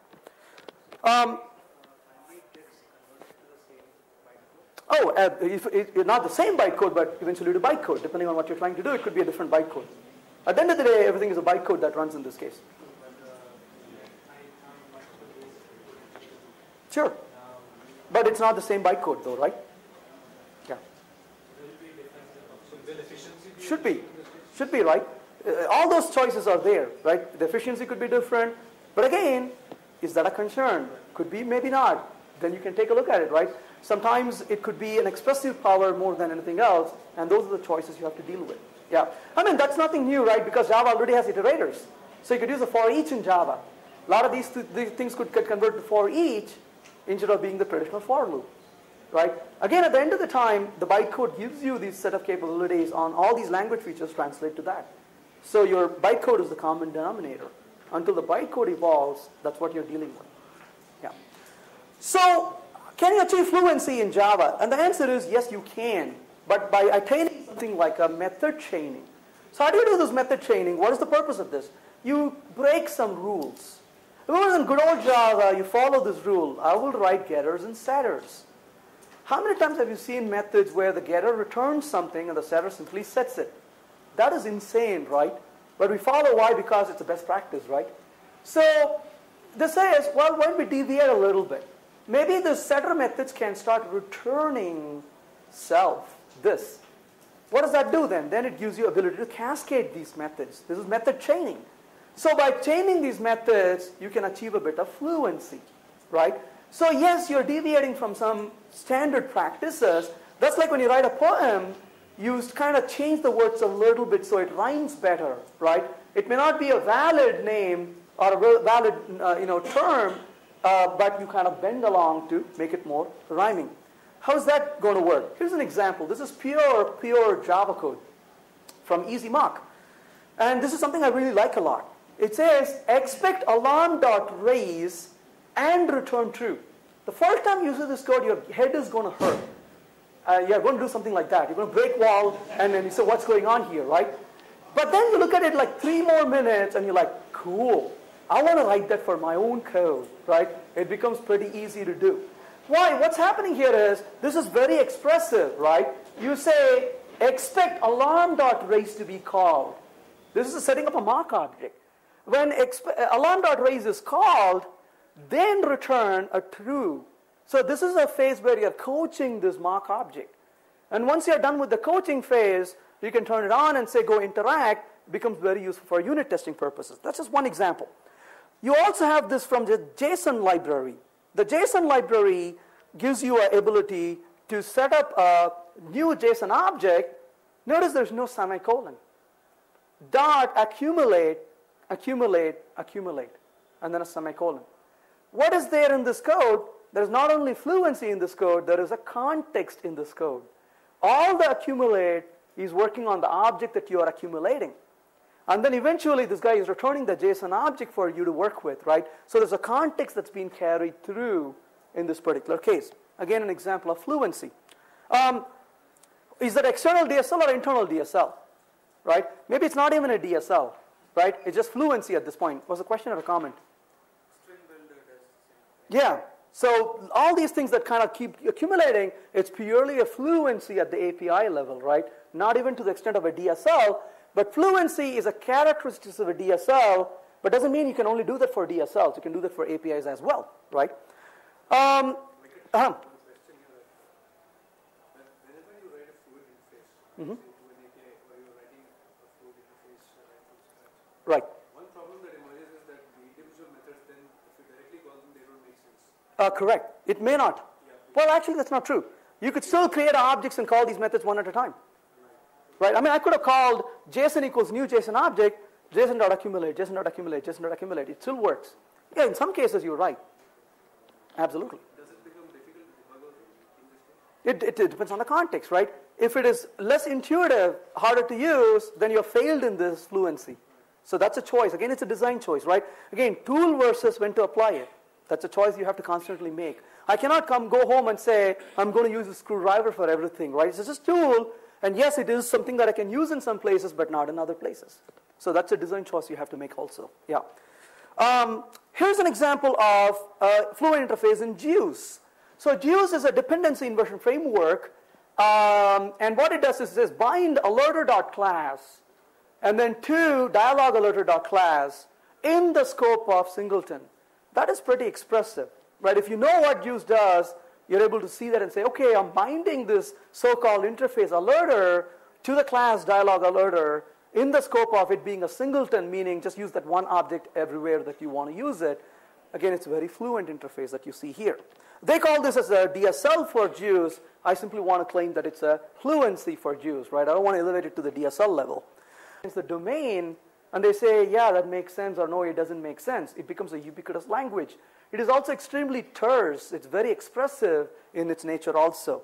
So that's an example. You can see how many places where these examples kind of keep creeping up. It's like wearing a set of glasses where you see things a bit differently, right? Now you're recognizing these all over the places. Here's an example from GORM, which is Groovy Object Relational Mapping Tool, where you can talk. This is used in Grails. You say state 2-letter code, constraint for the state's 2-letter code, that the size is 2, it's unique that is true, blank is false. That's very expressive syntax, right? Again, notice 2-letter code is a method in this case. I didn't put a parentheses around it, right? This is a hash map that I provided. From a language point of view, you look at them like that. The person who doesn't understand the language looks at it very differently, right? So your way of looking at it is different from the person who programs this versus the person who uses it from a domain point of view. It communicates very differently. So let's talk about how to order pizza. Well, the voice on the line says, thanks for calling Joe's. You say, here, I want a thin pizza. What toppings? You say this is. Address, you say what the address is. Card, you give the card. And then 20 minutes, thank you, right? If you notice, have you seen the word pizza anywhere here? Not at all, right? That was in the title, but look at this. There's no pizza at all. Or there's another way to call pizza, right? You say, hello, thanks for calling Joe's. Hey, I want to order a pizza. Hey, what do you want? Well, I want a pizza with these toppings. Okay, what's the address? I want the pizza to be delivered. Right? You keep saying pizza, you don't have context, right? You don't deserve pizza, no more pizza for you, right? So we want to build on a context. When you talk to people, it becomes very annoying when they don't have a context, right? You say, well, what's the context? Build on, don't keep repeating it. Okay, that's how we order pizza. Then you hang up the phone, and then you start writing Java code. How do you write the Java code when you hang up the phone? Does this look familiar? You write the Java code like this, right? Actually, let's close that. So the way to write the Java code may be like this, right? Let's bring up a little code and play with it. So, all right. So this is order pizza. So does that look familiar?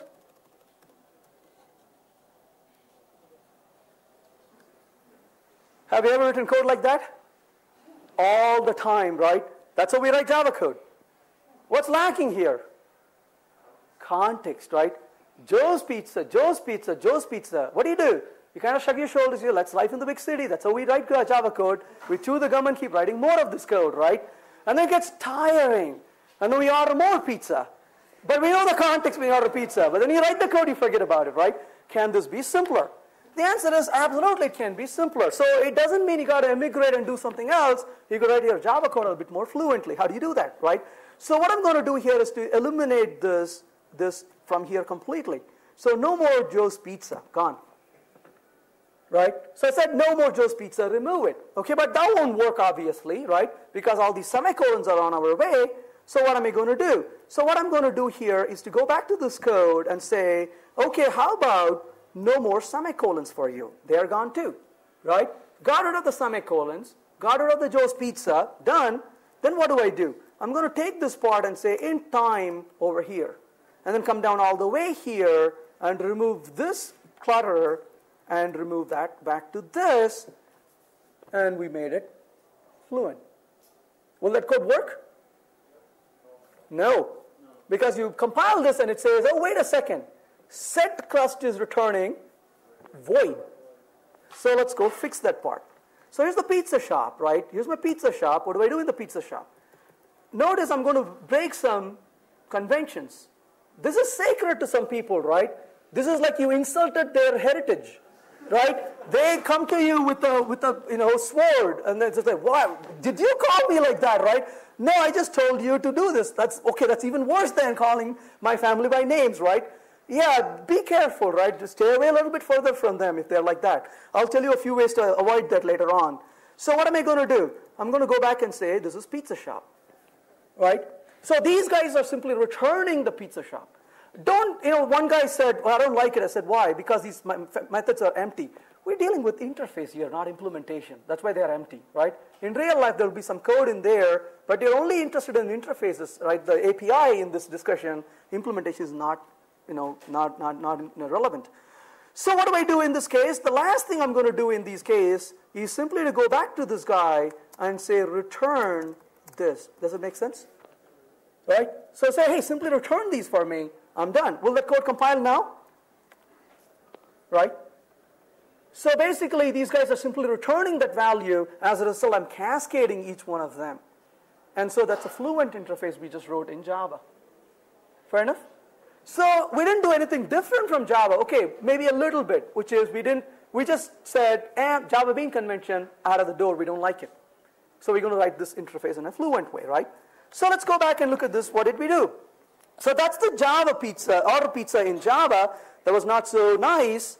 This doesn't have fluency, very noisy, and also, it's hard to work with. So can this be a little bit more fluent? I'm going to show you real quick. You can do this already even without changing the interface like I just did, right? Even without doing any effort of changing the interface, you could still make it better, but you will switch languages. That is using the JavaScript. I was going to say you can do this in JavaScript and VBScript, but a lot of people hate me if I say VBScript, so I'll just only say JavaScript. So look at this example here, right? List equals new Java util array list with list, add, print line. In fact, you don't even need the list.size. You can just say size. That's JavaScript talking to Java with the context. So JavaScript already has this built in. You don't have to do anything special. Similarly, you could actually do this in, where? So let's say test.groovy. So you can do this in Groovy actually. So list equals 1, 2, 3. Let's just find out what this list is. The list is nothing but Java util array list. So you're dealing with Java, but this is Groovy code, right? So then I can say with list, and then I'm going to say add 1, add 2, print size, right? So basically in this case, I could, this is Groovy, not JavaScript.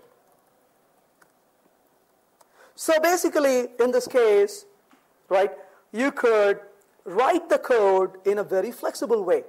So I took the list with 3 elements, added 2 more elements, it said 5, right? So right there, our context, right? I did not say list.add, list.add, list.size. I just said, with this list, go do these things for me. And it was able to resolve and say, okay, that's what you're talking about. I'll route it to that particular object. So that is an example of how you can go about using this. So that's a within Groovy. How do you do that in Java? Yeah, but you are right, but the syntax is extremely ugly. Then it's like banging your head on the wall, right? So yeah, it's got to be natural and fluent. It looks a lot uglier when you sit down and write it. Yeah. One extra parenthesis, like only a drop of cyanide, right? No, that doesn't count it. So that's fluency in Java. We talked about it. That's how we write it. Less clutter. There's a context needs scale. I'll probably go for another 5 minutes before we take the little break. So a bit more fluent. Can we make this a bit more fluent? And the answer is yes, by saying no more setter methods for you, with stopping, deliver to address, and so on, right? You say, okay, Venkat, that's all nice, but I've got this guy who believes in writing traditional Java code, and he gets offended, right? And he is not going to change it. What do I do? Well, guess what? You could still have the traditional Java code, but you could write a fluent facade, right? Your facade could be fluent, but it talks to your traditional Java code. So when we come back from the break, I'll show you how you can do that, right? And then some of the examples that Groovy already has to do that, we'll take a look at it. There's one catch in this code. Somebody can find what the catch is. There's a restriction in here. Say that again? Well, no, they're not static methods, actually. They are all instance methods. Are they?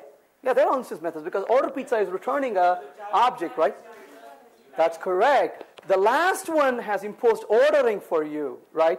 That says you better call that method as the last one. You cannot call it anywhere in between, right? Oh. Watch out. So what do we do about this, right? It's the last method, couple of answers. You can live with it. Sometimes what you could also do is, you could say, can I eliminate this ordering somehow? Sometimes it's possible, sometimes it's not possible. Well, what if you cannot eliminate this ordering? Well, you could be very patient and try to give proper types. And you will build it such that you will return one type from a call, then it will tell you what other methods you can potentially call from it, right? You cannot call something on a method that returns a void, right there, for example, right? So similarly, by returning some of these types, you can probably structure a certain thing. So how do you enforce the sequence is another opportunity. This is where I'm using anonymous in our classes, the point that you just made, right? But the syntax is going to look pretty ugly, can be done much easily without that kind of clutter. That's where closures make life a lot easier, right? Then you don't have to, here in this case, I'm not even using anonymous inner class, I'm even eliminating that. What I'm doing is, the order pizza takes an object of pizza shop and then processes that in this case, in this particular case. You can kind of get a little bit tricky with these as time goes on. We'll talk about this a bit more easier. So closures can make your life a bit easier. So I'll talk about what closures are and how you can use them. So why don't we take a 10-minute break? When we come back, we'll take a look at it. All right. So what I want to do is, here's a class mailer, and I'll keep this pretty simple. So what I have here is, define from, which is a string. So from address. Address is good enough. And then I'm going to say something like to, and then address also for to. And then I'm going to say subject, and then the subject. And this could be in Java, but I'm just going to write it here in Groovy itself. And then I'm going to say send. Oh, and then body, right? So body, and then the message itself I'm going to put here, and then send, which is going to simply send it. So I could basically, to make this a little bit easier to understand, I could say, from, and I'm going to say address right here. Similarly, I could say here, print, and I could say to address, right? And similarly here, I could say print subject, and then I'm going to say the subject. This is just for me to know what is being called in this case. That's all I'm doing, right? So similarly, I could say body, and then I'm going to print the message over here, and then I'm going to say something like sent, right? So how do I use this code? I would say something like mailer equals new mailer, and I could say mailer dot from, and I could say, you know, something like that, right? And I could say mailer dot to someone at somewhere.com, and I could say mailer dot subject, oops, and I can say something, and then I could say mailer dot body, right? And I could say, you know, whatever, and then finally I could say mailer dot send. So that's the syntax, right? So right there, except for the send, everything else worked. There we go. So right there, we can see that I'm calling that. How can I simplify this code, right? That's what we're trying to look at. You could write this in Java and put this all together, but I'm going to show this to you, you know, right here. I want to simplify this. Well, Groovy gives you the ability to simplify quite a bit. The first thing is the parentheses is optional, so I'm going to get rid of that parentheses, right? So I got rid of that. That already removes a bit of a clutter from here, right? So that's gone. Execute the code is still working, right? Just simplifying this one step at a time. We'll just refactor this, right?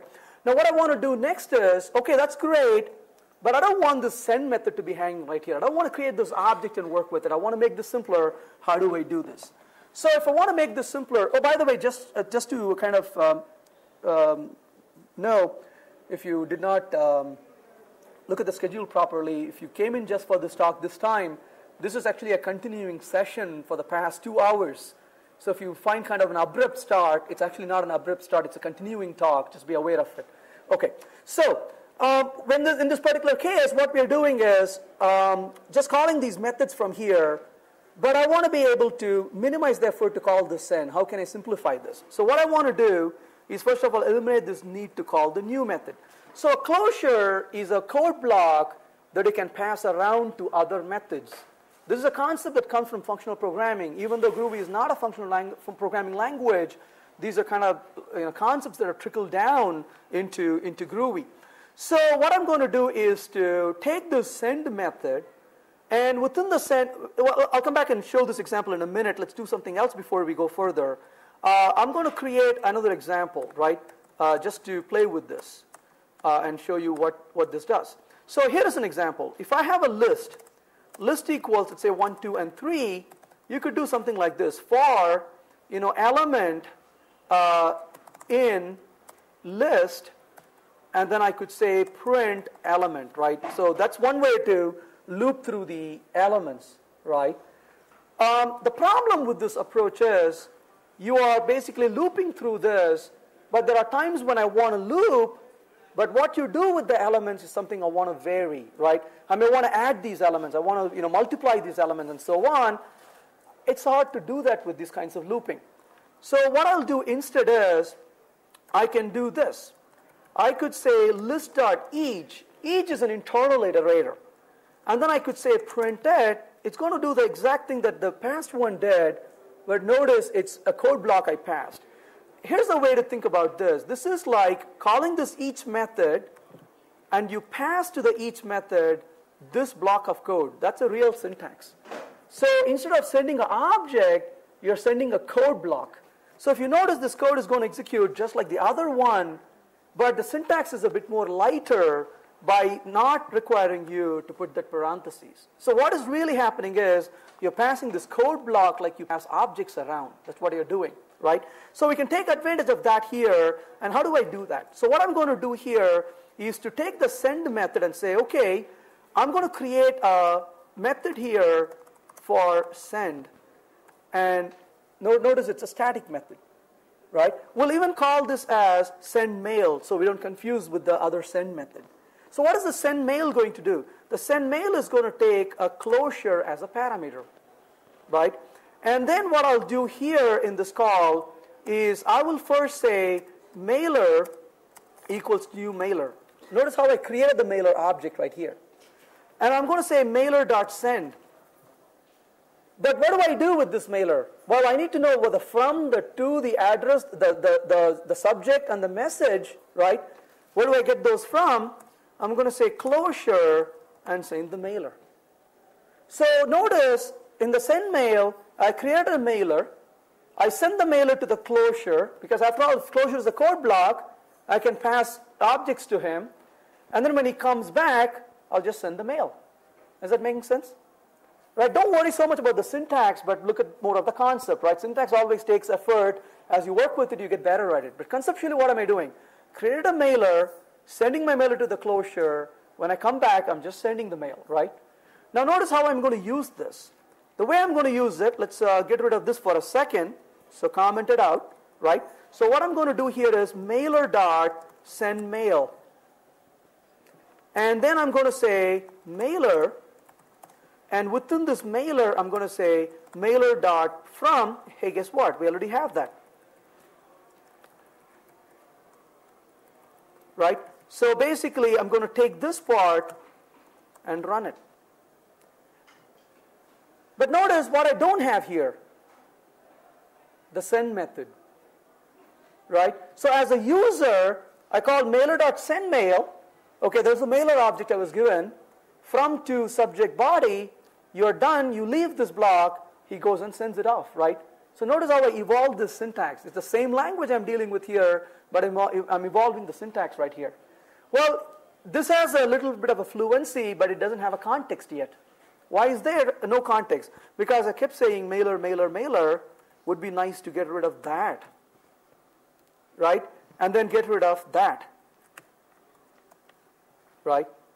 No, it doesn't work. Why is that? Because he says, I don't know what a from is, I don't know what a to is. Well, that's the beauty in Groovy. In Groovy, what you can do is you can say, okay, when I call a closure is very generous. You call a method on closure, the closure doesn't know what to do, it rejects it. But before it rejects, it says, hang on a second. And then it goes to a delegate and says, excuse me, this guy wants this method. I was going to say no, but would you happen to have it? Right? It gives like a last chance, right? Or a second chance. It says, would you happen to have this method? If you do, I would much rather execute this method. Well, what is that? So I'm going to go back here and say, closure.delegate equals mailer. Right? So I went to the closure and said, excuse me, if you don't know what to do, don't reject. Give an opportunity for the delegate, the mailer, to handle it. Making sense? Right? That's a property of a closure, right? If a closure doesn't know what to do, it gives a last chance. Goes to the delegate and says, excuse me, would you like to handle this, right? So that's like a second level of defense. Well, if that is the case, I don't need that. And notice the code is a lot more simpler, right? So you can use closures to turn around the code. And at the end of the day, you're still dealing with JVM, right? It's running on the JVM with a lighter syntax. So notice how that code has behaved and how I've transformed it. But if you notice, that hardly took any effort, right? They were so darn simple to do. That's the beauty of these languages, is that they make it extremely simple to do the right things. And of course, if you say, can this be simpler? The answer is yes. And that is mailer.with. I talked about that earlier. And the code still works. Right? So you're saying, within the context of this object, go execute that closure. It's quite an advanced syntax if you don't know Groovy. So that's why don't worry about the syntax. Look at the concept. Syntax you can always pick up later, right? So I just showed you how you can use closures to do that. So that's an example of how you can apply these concepts like closures. Here's an example of ordering pizza using a closure. And so in this case, I'm just saying order pizza, which is a static method, takes a closure. Hey, it looks very similar to what I just did. The example being pizza order instead of being the mailer, right? So that's an example of how you can write this in a very fluent syntax.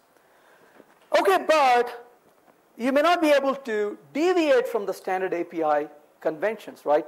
It's like, hey, wait a minute.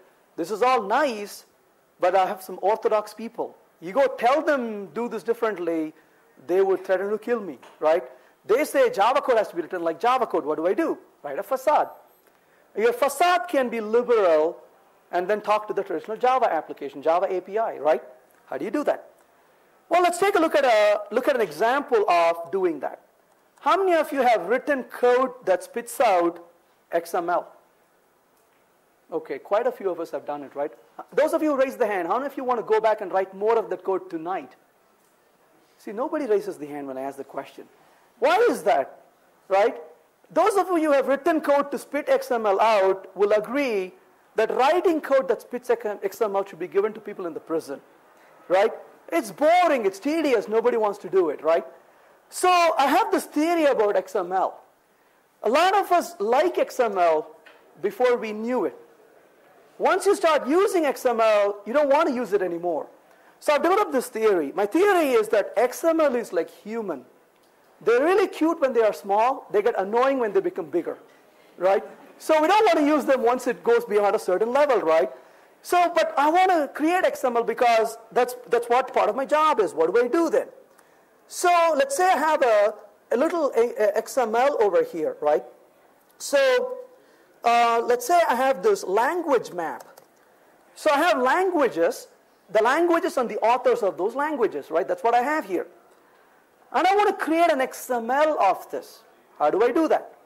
Well, you could say put, no, right? The pointy syntax gives me allergy. I don't want this pointy syntax, right? How do I do this? So here is a DSL to create XML. And this is also a builder in Groovy. So builder equals, and what I'm going to do here with this builder is I'm going to say builder equals new groovy.xml.markup builder. So once I create this, what I'm going to do is I'm going to say builder.languages. That's all, right? Execute that little thing. Notice that little XML baby that popped out, right? It says languages, and it put the angle brackets for you. But remember one of the characteristics of a DSL, right? Context. So the minute you step into this line number 6, there's a context. It said, aha, you started with languages. That's at a high level, so most likely you are talking about a root element. But the minute you stepped into this block, you probably are in a child element, right? Notice how it shifts the context, right? So, you are one level down. So if you say over here, language, notice how that's a child element now, right? You say, okay, that's cool. If that is what we are dealing with, langs.each, and I'm going to drop that within that, now it put 3 languages because I have 3 languages, right? So notice how it steps through these levels in building these for you automatically, right? So then I can say, if you're in this level, I could say name of the language. Oh, but I need to know what I'm dealing with here. So this is a map I'm dealing with. Langs is a map. So I'm going to say key, comma, value, right? And then I'm going to say, in this case, with the key and value, I'm going to simply say language, name is key, and author is a value, right? So that's my DSL to create XML. Now how many of you want to go back and write XML, right? Yeah. Now, all of us want to do it. Only thing you need to remember is, don't tell your boss that it is this easy, right? Write it, and you tell him, do you know how hard it is to write XML? It's going to take me 2 weeks. Go to the beach, right? Wherever you want to go, right? So that is how trivial it is, right, to create an XML. That is a DSL syntax, right? What's the domain here? The domain is in the creation of XML. But guess what? You didn't reinvent the wheel. This is a facade. You're still dealing with the APIs of XML below, but you gave a nice, fluent interface with context, creating a DSL on top of it, right? Here's another example. Yes, please. So when you're defining a closure, right? So this is a closure right here. And a closure is a block of code that's going to execute, but you can pass parameters to this closure. When you write a function, you say function name, parentheses, parameters, close the parentheses, then the body. So this is the parameters to the closure. This separates the parameter list from the body of the closure. So that's how you say, my closure gets these two parameters, and here's the body that I want to do something with it. Just like your function has parentheses, this separates the parameter list from the body of the closure. In the case of Ruby, you put a vertical bar. In the case of Groovy, you put an arrow. So just a different syntax. So that is an example of creating a DSL for talking to XML. Creating XML, well, here's another example. I want to create a Swing application. You know that Swing API is a Java API. I'm not going to go reinvent Swing. But I don't want to use Swing, right? So I'm going to swing this a little bit. So I'm going to say builder equals new groovy.swing builder, right? Builder.frame, and I'm going to create a frame right here, and I'm going to say frame equals, and just set it. Now that I have a frame, frame.show. Now what I want to do is to set the title for the frame, I'm going to say test. I'm going to say size of this frame is going to be 200 over 300. And I'm going to say, in this case, layout is new java.art.flow layout. That's enough. Go execute that. We got a little swing. But look at the syntax, right? It's a lot lightweight. But I didn't reinvent Swing. It is just a facade. It's a DSL on top of Swing. So you don't have to shake the faith of people, right? You don't have to say, no, you're not going to write your stuff anymore. You got to do things differently, right? It's like, go on, sit back and do what you do. We'll just work around by creating a facade. Well, you want to do more. This is where the beauty of the idiomatic difference comes in. So notice what I'm going to do here. Label equals label. And then I'm going to say text is test.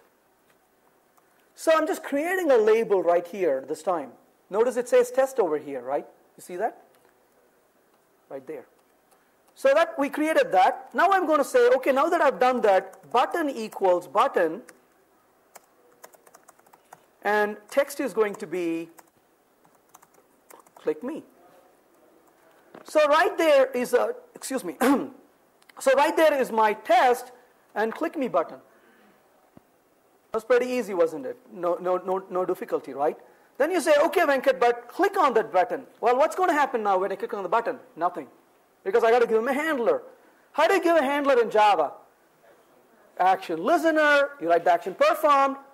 Remember to send him the action event because nobody cares about it, right? Or you can just sit there and get the work done, right? How do you do that? So basically come down here and say action performed.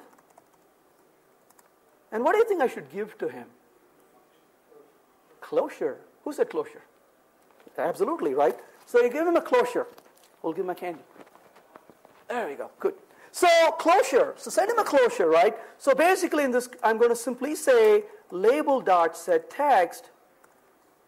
Aha. So go ahead and execute this little code. See what happens. So right there is our click me.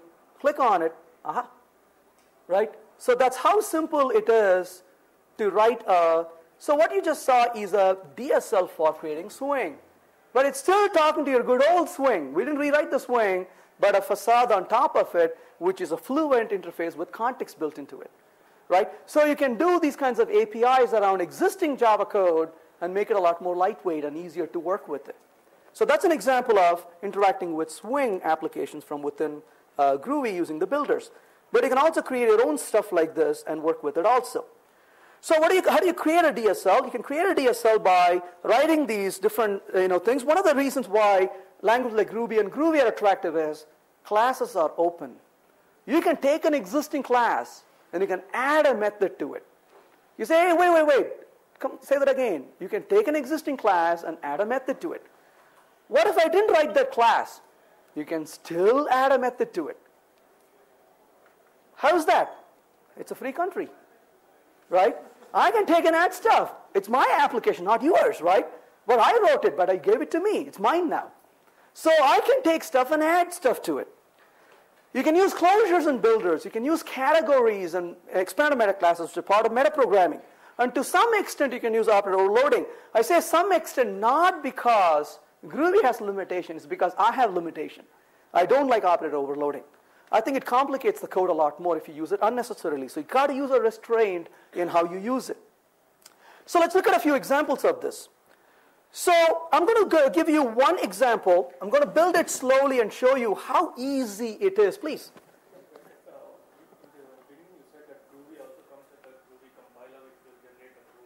Yes.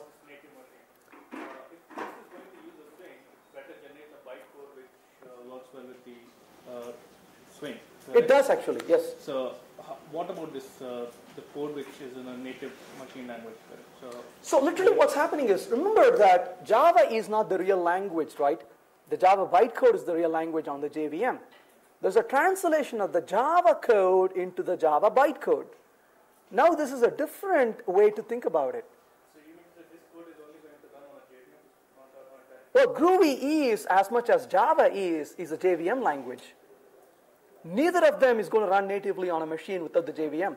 You cannot take Java code and run it on a machine. Right, because Groovy is a JVM language as much as Java is a JVM language. So does it at any point of time can generate as a intermediate code in the Java? No, even Java cannot do that. No, Groovy. Neither one of them, because they both are JVM languages. Right? Neither one of them will run outside of the JVM. They are required to run within that. Just as much as C# cannot run natively without the CLR. Mm-hmm. What about debugging applications? I don't write code with bugs. Debugging is a reality. You debug it as much as you debug Java. I mean, things like step in, step out. Absolutely. More merit to you. As much as you can debug Java, you can debug Groovy also. The same set of tools work for this too. IntelliJ IDEA has some really fantastic tools and plugins for it. But having said that, it's a proactive step where you do a test-driven development. So you actually debug your code very little because you take more of a proactive testability approach. So you don't step through your code. Stepping through your code to debug is really not a right approach, right? So yeah, but having said all of that, there's one fine morning you wake up and you have no clue and you're like, okay, fine, I have to step through. Yeah, absolutely. You can step through. Remember, it's a bytecode, right? Oh my goodness. Java interface for debug architecture. Yeah, whatever acronym you put for it, right? Same thing. So you got a translation of your bytecode to the Java source code, translation of bytecode to the Java Groovy source code. You can step through it. Yeah, that if you had asked me that a year ago, I would have said good luck. But it's very different today. You have tools to do that today. Mm-hmm. What is the story about optimization? About what? Obfuscating code? That. No. Optimization of the code. Well, so the Groovy performance is being constantly improved, right? Groovy 1.6 has a much superior performance than 1.5 did. And there's hopes that 2.0 will improve the performance even more. But again, use performance within reason, right? Performance is not the only criteria. There are other more important things to do. And if performance is critical in a segment of your application, then go back and write this in Java, right? You know, it's kind of amazing when we use this word performance, right? Remember 10 years ago, we all said Java will never work because it'll be slow and it won't perform, right? And there are still people sitting there and saying that, right? You just don't walk near them, walk around them, right? So that's why I said performance is important, but use it where it makes sense. But that's still true in a lot of cases. And please don't use that word lot at all. That is true in extremely small area. If you use the word lot, that means that 80%. No, not necessarily, but it's not so small an amount that... It is extremely small. It is extremely small, right? It's a lot of these are bias statements more than realities. Can you give me some comparison like in terms of focus of Groovy versus Java code? I can't give you the right numbers because benchmarks are exactly what they are. They are completely out of context, right? That is why I never use. See, that's the whole idea, right? I've been fooled by benchmark throughout my life, and every time somebody shows me a benchmark, I'm sorry, but that's not what my application scenario is, right? And then you say, well, but look at that benchmark, so I'm going to apply it, which makes absolutely no sense, right? That's why I don't use benchmarks. They are just misleading, right? Yes, if your application pattern is exactly the same as the benchmark, ta-da, you have an answer. But how many times is it exactly the same thing, right? Anytime somebody says, oh, C++ is faster than Java, Java is faster than X, X is faster than Y, all this is total nonsense, right? But what does my application do? Where is really the bottleneck in my application? Where is the area that needs an improvement? Don't waste your time improving performance. Premature optimization, right? You're improving performance where it doesn't matter. You're wasting your time, right? So apply the performance where it makes sense. So take the time. Don't ask, what does it do? Tell you, what do I need in my application? Then find the right tool for it, right? What kind of applications will we have to choose Groovy? Applications where you want to get the work done and go home. Yeah. So to me, every kind I write. Well, let's be honest, right? If you're writing an application which is real-time tracking a missile attack, I don't think I'm worried about Groovy, right? Because it's not a question of whether between Java and Groovy, right? I'm probably writing it in assembly or machine code. So again, it depends. I can't give you, so that's why I don't use the word best practice.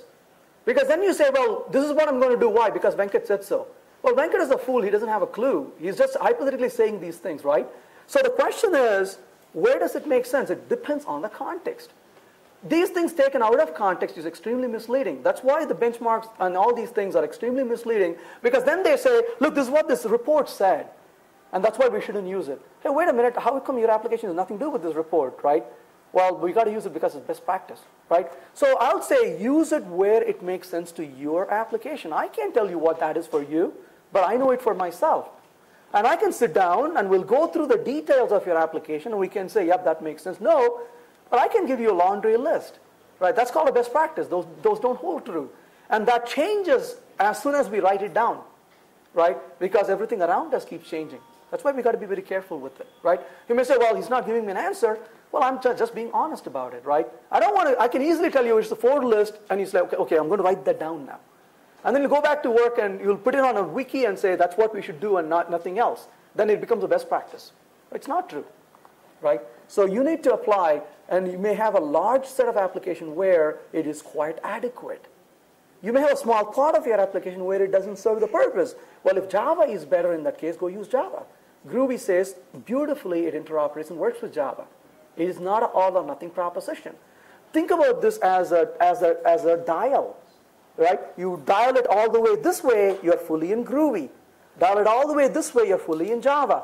But you can leave it right somewhere in between, right? And that is the beauty. You can change this knob and say, look, I want to do this because this what is the good balance for me. And that is possible today, right?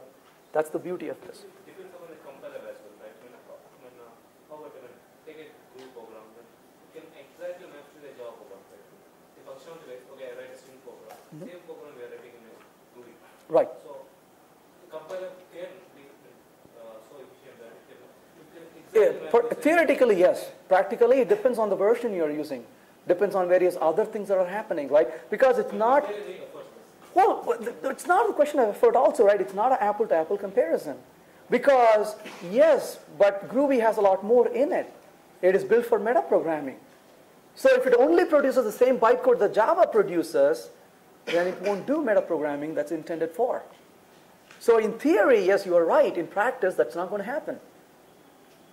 So, Actually, this is unrelated. This is not related to the thread that is going on. You referred to adding methods to classes. Right. So doesn't that violate?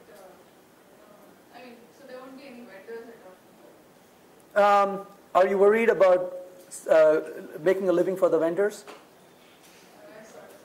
Then get over it, right? I mean, that's not, the vendors should then grow up to do what is useful, right? Again, it depends on that's the free market, free thinking, right? You want to do what's the best option to get your work done, what makes sense to do things. You don't want to be under the leadership of somebody who's trying to sell you things because they withdrew the power from your hands, right? That's like saying, I don't want to do any work, the government is there to support me. That doesn't make any sense, right? Again, I wouldn't be worried about what the vendors can do. I'm worried about what I can do for my own application. That's what is more important. You talk about adding a method, right? Is it like when the application Let's go ahead and take a look at it. Let's procreate. We cannot escape this session without doing it. So, oh, of course at runtime, right? Yeah, we'll get to it in a second. So, so what I want to do, I'm going to create this little example to show you how I can do this. So let's go get this working. So here's what I want to do. I want to create a little example called game.dsl. So what's this game.dsl? It's going to be pretty simple. So the game.dsl is going to do this. I'm going to take baby steps to build it. So let's say players, and the players are going to be, let's say Jim, Bill, and Bob, right? So 3 guys. And I'm going to say Jim has, let's say, 12 points. Bill has, let's say, 14 points. And Bob has, let's say, 9 points. And then I'm going to say report, right? Report. That's good enough. Now that looks like what? Does it look like code to you? No. That looks like text file, a data input file. But what if I tell you that is actually a DSL that I can run? And that's what we're going to do, right? So I'm going to run it. Well, it doesn't run right now because there's nothing to support it. We're going to get to it. But I'm going to take baby steps to run it. But I'm also going to put a parenthesis here. We'll see why after a little bit, right? So we'll kind of be flexible. So we'll come back and run this. How do I run this? I'm going to leave this file away, but I'm going to get this working before I go further. So here is my code where I'm going to play with this before I come back and make it work. So here is my little DSL. Now put on your groovy glasses. I'll wait. Okay, there you go. So now, what does this look like to you? Calling a function, right? So I'm going to define let's take baby steps. So let's comment out all of these and only take one step at a time. Players, right? Names. Am I making sense? So I've got a players which takes names, and what should I do here? Let's go ahead and turn this one on because we need that. So I'm going to say define players and scores is going to be just a hash map. Don't worry so much about the syntax, right? You got to constantly in your mind separate the syntax from the concept because you will not know the syntax unless you know Groovy, and we don't have enough time for you to learn Groovy and learn what we're doing here, right? You got to kind of separate that out in your mind. So what am I going to do here? Names.each, and I'm going to iterate through a name, and what am I going to do here? I'm going to simply say players and scores name equals 0 without absolutely no error checking. So let's just run that code real quick and see what he wants to do. Names, hey, what did I put names over here? Names is here, names.each, I'm getting a name from him, players and score. I got to lower this to see what concern he had. Missing property, no such property, names for the class test on line number 9. Did I finish this method? Oh.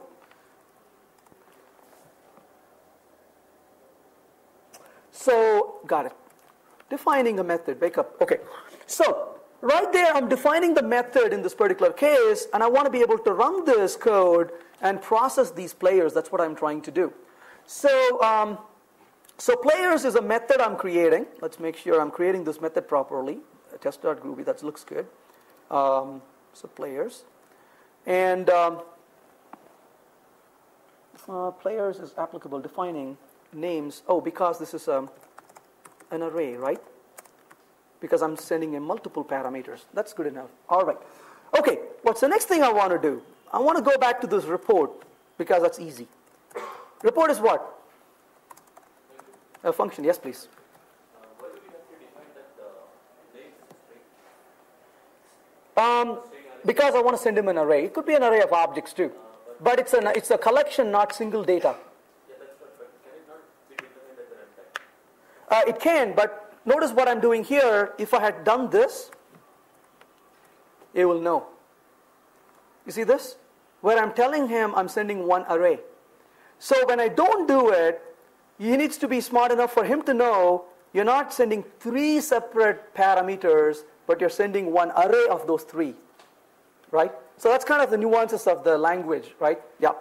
So I'm creating this report. What am I going to do in the report? I'm going to say define winner equals empty, define max equals -1, and then I'm going to say players and scores dot each name comma score. See if that makes sense, right? It should make sense. If not, ask me a question, right? So what am I going to do? If max's score is greater than max, then I'm going to say winner equals name and max equals score. Happy? So then I'm going to simply print that out. So when I'm done with all of this, all that I'm going to do here, which is over here, print winner is winner with score max, right? So go ahead and execute this. And right now it says winner is Jim with a score of 0. That's all you could do right now. So notice how I started evolving this code where it's running so far. What's the next thing I need to do? I'm going to uncomment these guys. So now I have to write a method called Jim, a method called Bill, a method called Bob. What do you think? Why is that a bad idea? But think of the positive side. That's job security, right? Yeah, it's a bad idea. So what do I do? Well, I cannot write these 3 methods, but I got to write a method that kind of writes itself. Kind of scary, right? Your heartbeat just went up, right? It's like, my goodness, I can hear that. How do you do that? Well, there's this beautiful method called method missing. I call this method missing the mother of all methods. It says, if you don't find the method, come to mama, right? I'll provide this for you. So string name, comma, arguments. Let's not do any work here. We'll just say, hey, you called. So basically what I'm doing here is I'm going to call these methods, right? String name, and I'm going to give him arguments. Let's make sure method missing, not methods missing. There we go. So basically what I have done here, notice how it says, hey, you call Jim, Bill, and Bob. Make sense? So then what do I do? Without any error checking, obviously here, what I'm going to do is I'm going to say players and scores name equals arg0. End of story, right? So now we got a way to execute this DSL. All that I have to do is move this around, right? Well, we can do that. But there's still one small problem. The problem is, notice how I called report over here. You say, Venkat, that's not a DSL looking, right? Why? Because if this was really DSL looking, I don't want this. Parentheses, right? That's ugly parentheses. The user are going to go look at it and have allergies, right? They don't like it. Okay, we got rid of it. Run it. What does it say? It says missing property exception, no such property, report. You know, earlier we talked about you have to work within the capabilities and the limitations of the language. And Groovy has this limitation. And that is kind of odd, but if a method takes parameters, you don't have to give a parentheses. If a method takes no parameter, you got to give a parentheses. Right? Don't ask me why, but that's the way it is. What do? Designing a DSL is like playing with a 2-year-old kid. The kid will suddenly say, I don't like it. You don't fight with the kid. You kind of say, okay, honey. And you kind of work with the kid and you kind of trick the kid. So you tell him, what's bothering you? He says, look, I don't have a property like that. You say, okay, calm down. We can help you with this, right? So you want a property, you got a property. Right? So basically, I converted that to a property. Remember in Java, properties have a getter. So I just named the method and it's like 2-year-old baby. It's like smiles at you. Like, yeah, now I'm happy with you. Right? So basically you transformed it. Now I'm going to move this around. How do I do that? So let's go back to this code. I'm going to copy this to process DSL.groovy. So here's my process DSL.groovy. That's the exact code you saw, but I'm going to get rid of all of these guys, right? Because the code that processes the DSL should be different from the code that is the DSL, obviously, right? So I'm splitting them away. So that's my process DSL. Close it. Where's my DSL? Well, I already have that. Remember, game.dsl, and only difference is that I removed the parentheses because we all evolved this so far. Close that. So what am I going to do here? Let's take baby steps. So I'm going to say, process equals new file, process DSL.groovy, and I'm going to print process. So notice what I'm doing. I'm writing code that reads code. More scary, right? Now your BP went up, right? You just wrote code that reads the code, right? Okay, now what do I do? DSL equals new file, game.dsl, could be another file if you want to, .text, print the DSL. That's your DSL. So far so good. Now I'm going to say evaluate process plus DSL. So basically in this case, what I'm doing here is asking him to evaluate this code, right? So evaluate process plus DSL, that's the code that I got from there. Let me do one more thing real quick. So essentially all that I'm doing here is asking him to execute that code. Notice how I'm executing that DSL now. So I could be getting this file from somewhere, pull that code I wrote to process the DSL. That better be separate, right? Because that knows to process DSL, but this could be another game.dsl, where it's a different set of people playing with different sets of score, and I can see who the winner is in that. So this is like your input file that you keep getting. That's the code that knows how to process it. But the users of your code are giving you this very liberal, lightweight syntax like this. But you just suck that in and bam, execute it. You didn't spend time writing parsers for it, right? That's pure executable code. Just don't tell them that. But that's pure executable code that they are giving. This is exactly what ECB is doing, the example I showed you earlier, where you're writing a spec and sucking that in and running it and asserting towards the system behavior you're building. So that's an example of how I built the DSL. Yes? So in the DSL, can I have a for loop which does something? The answer is yes, but be very careful. You want to give the, so now you know why you have different syntax. Instead of giving a stupid for loop, you could say, players dot, something. So you will not make it obvious as a for looping, but you would give it to them as, hey, with these people do these things. You want to make them think like how they would explain working with these rather than making it a program for them to work with, right? So you could say, rather than saying for each player, you could say with player do this. I'm just giving a hypothetical example, right? So yes, you can loop. No, don't make it a loop. Make it something where that's more expressive in their domain and translate that into something you interpret and run behind the scene. So it becomes more natural for them, and they don't think they're leaving behind a program. They leave behind a spec or whatever they communicate to you. So you got this. That's where the design of this comes in. So yes, the answer is yes, but no, don't make it so obvious to them. My idea is more like, let's assume I want to add some validation. Right. And I don't know what kind of validation that needs. Maybe now I need max and min, and few years But later I need square root. But it's not their job to validate, it's your job to validate. No, I'm assuming it's all going to be developers who are going to do this, not really.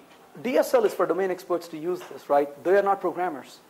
You wrote the DSL is going to come to you from somebody else, the domain experts. You are bending over your back to make this easy for them to interact with your application. Keep that in mind, right? So if it was an external DSL, I would add a parser for it. And Correct. I could give user-friendly error messages. Right.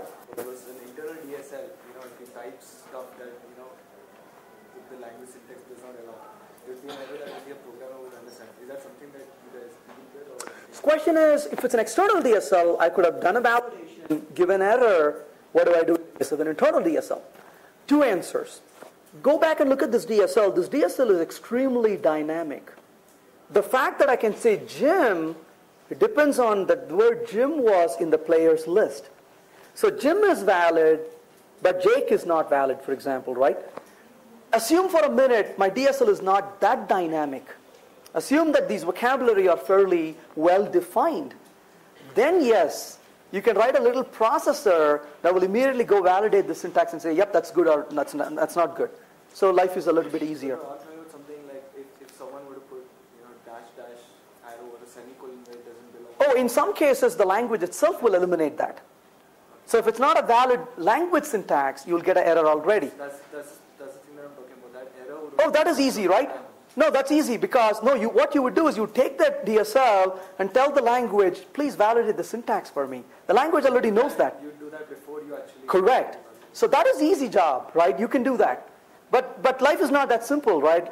World is not kind to you like that. They don't say that's the trivial thing you handle.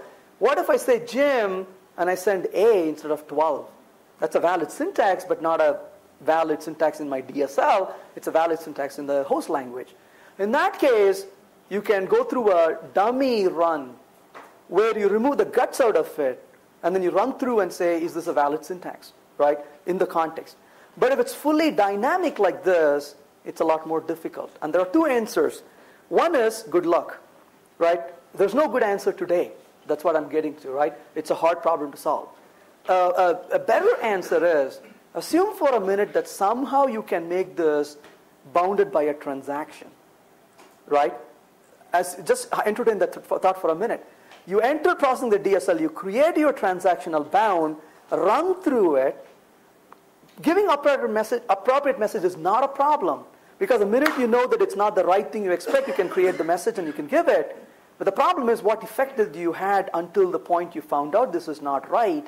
So that's where the transactional boundary comes in. You find out this is not right, you roll back your transaction, you did not cause any effect in the system, you gave a good error message and you bail out. The transaction boundary in terms of That DSL processing. So this is not new, right? That's what SAX does.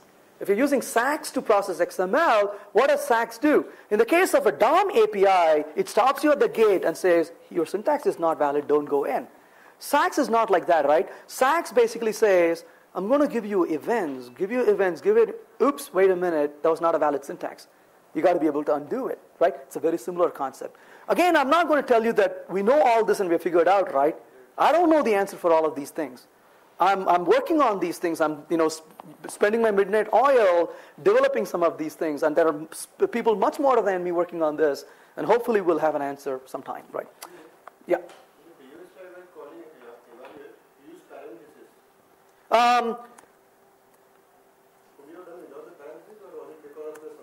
Because I'm an angry monkey. Habits die hard, right? Well, you are lucky. You're lucky today. Why put semicolon? My pinky has taken years of abuse, right? Every time I do semicolon, it's like, okay, come back over here, right? Yeah, that's habits die hard. You're absolutely right. It's not needed. Yeah, exactly. Right? I was wondering, because of the efficiency priority, No, like just the habits die hard. Absolutely right. You don't need it. Where did I put it? Because my hands do it. Right? Absolutely. I mean, that's the nature, right? We tend to fall back on these things that we are used to, not because this is better. It's because that's what we have done. And my mind doesn't even, unless, you are like, that's what you refactor. It's like, why do you need it, Venkat? Actually, I don't. But I do it because that's the way my fingers work. We do a lot of these things, right?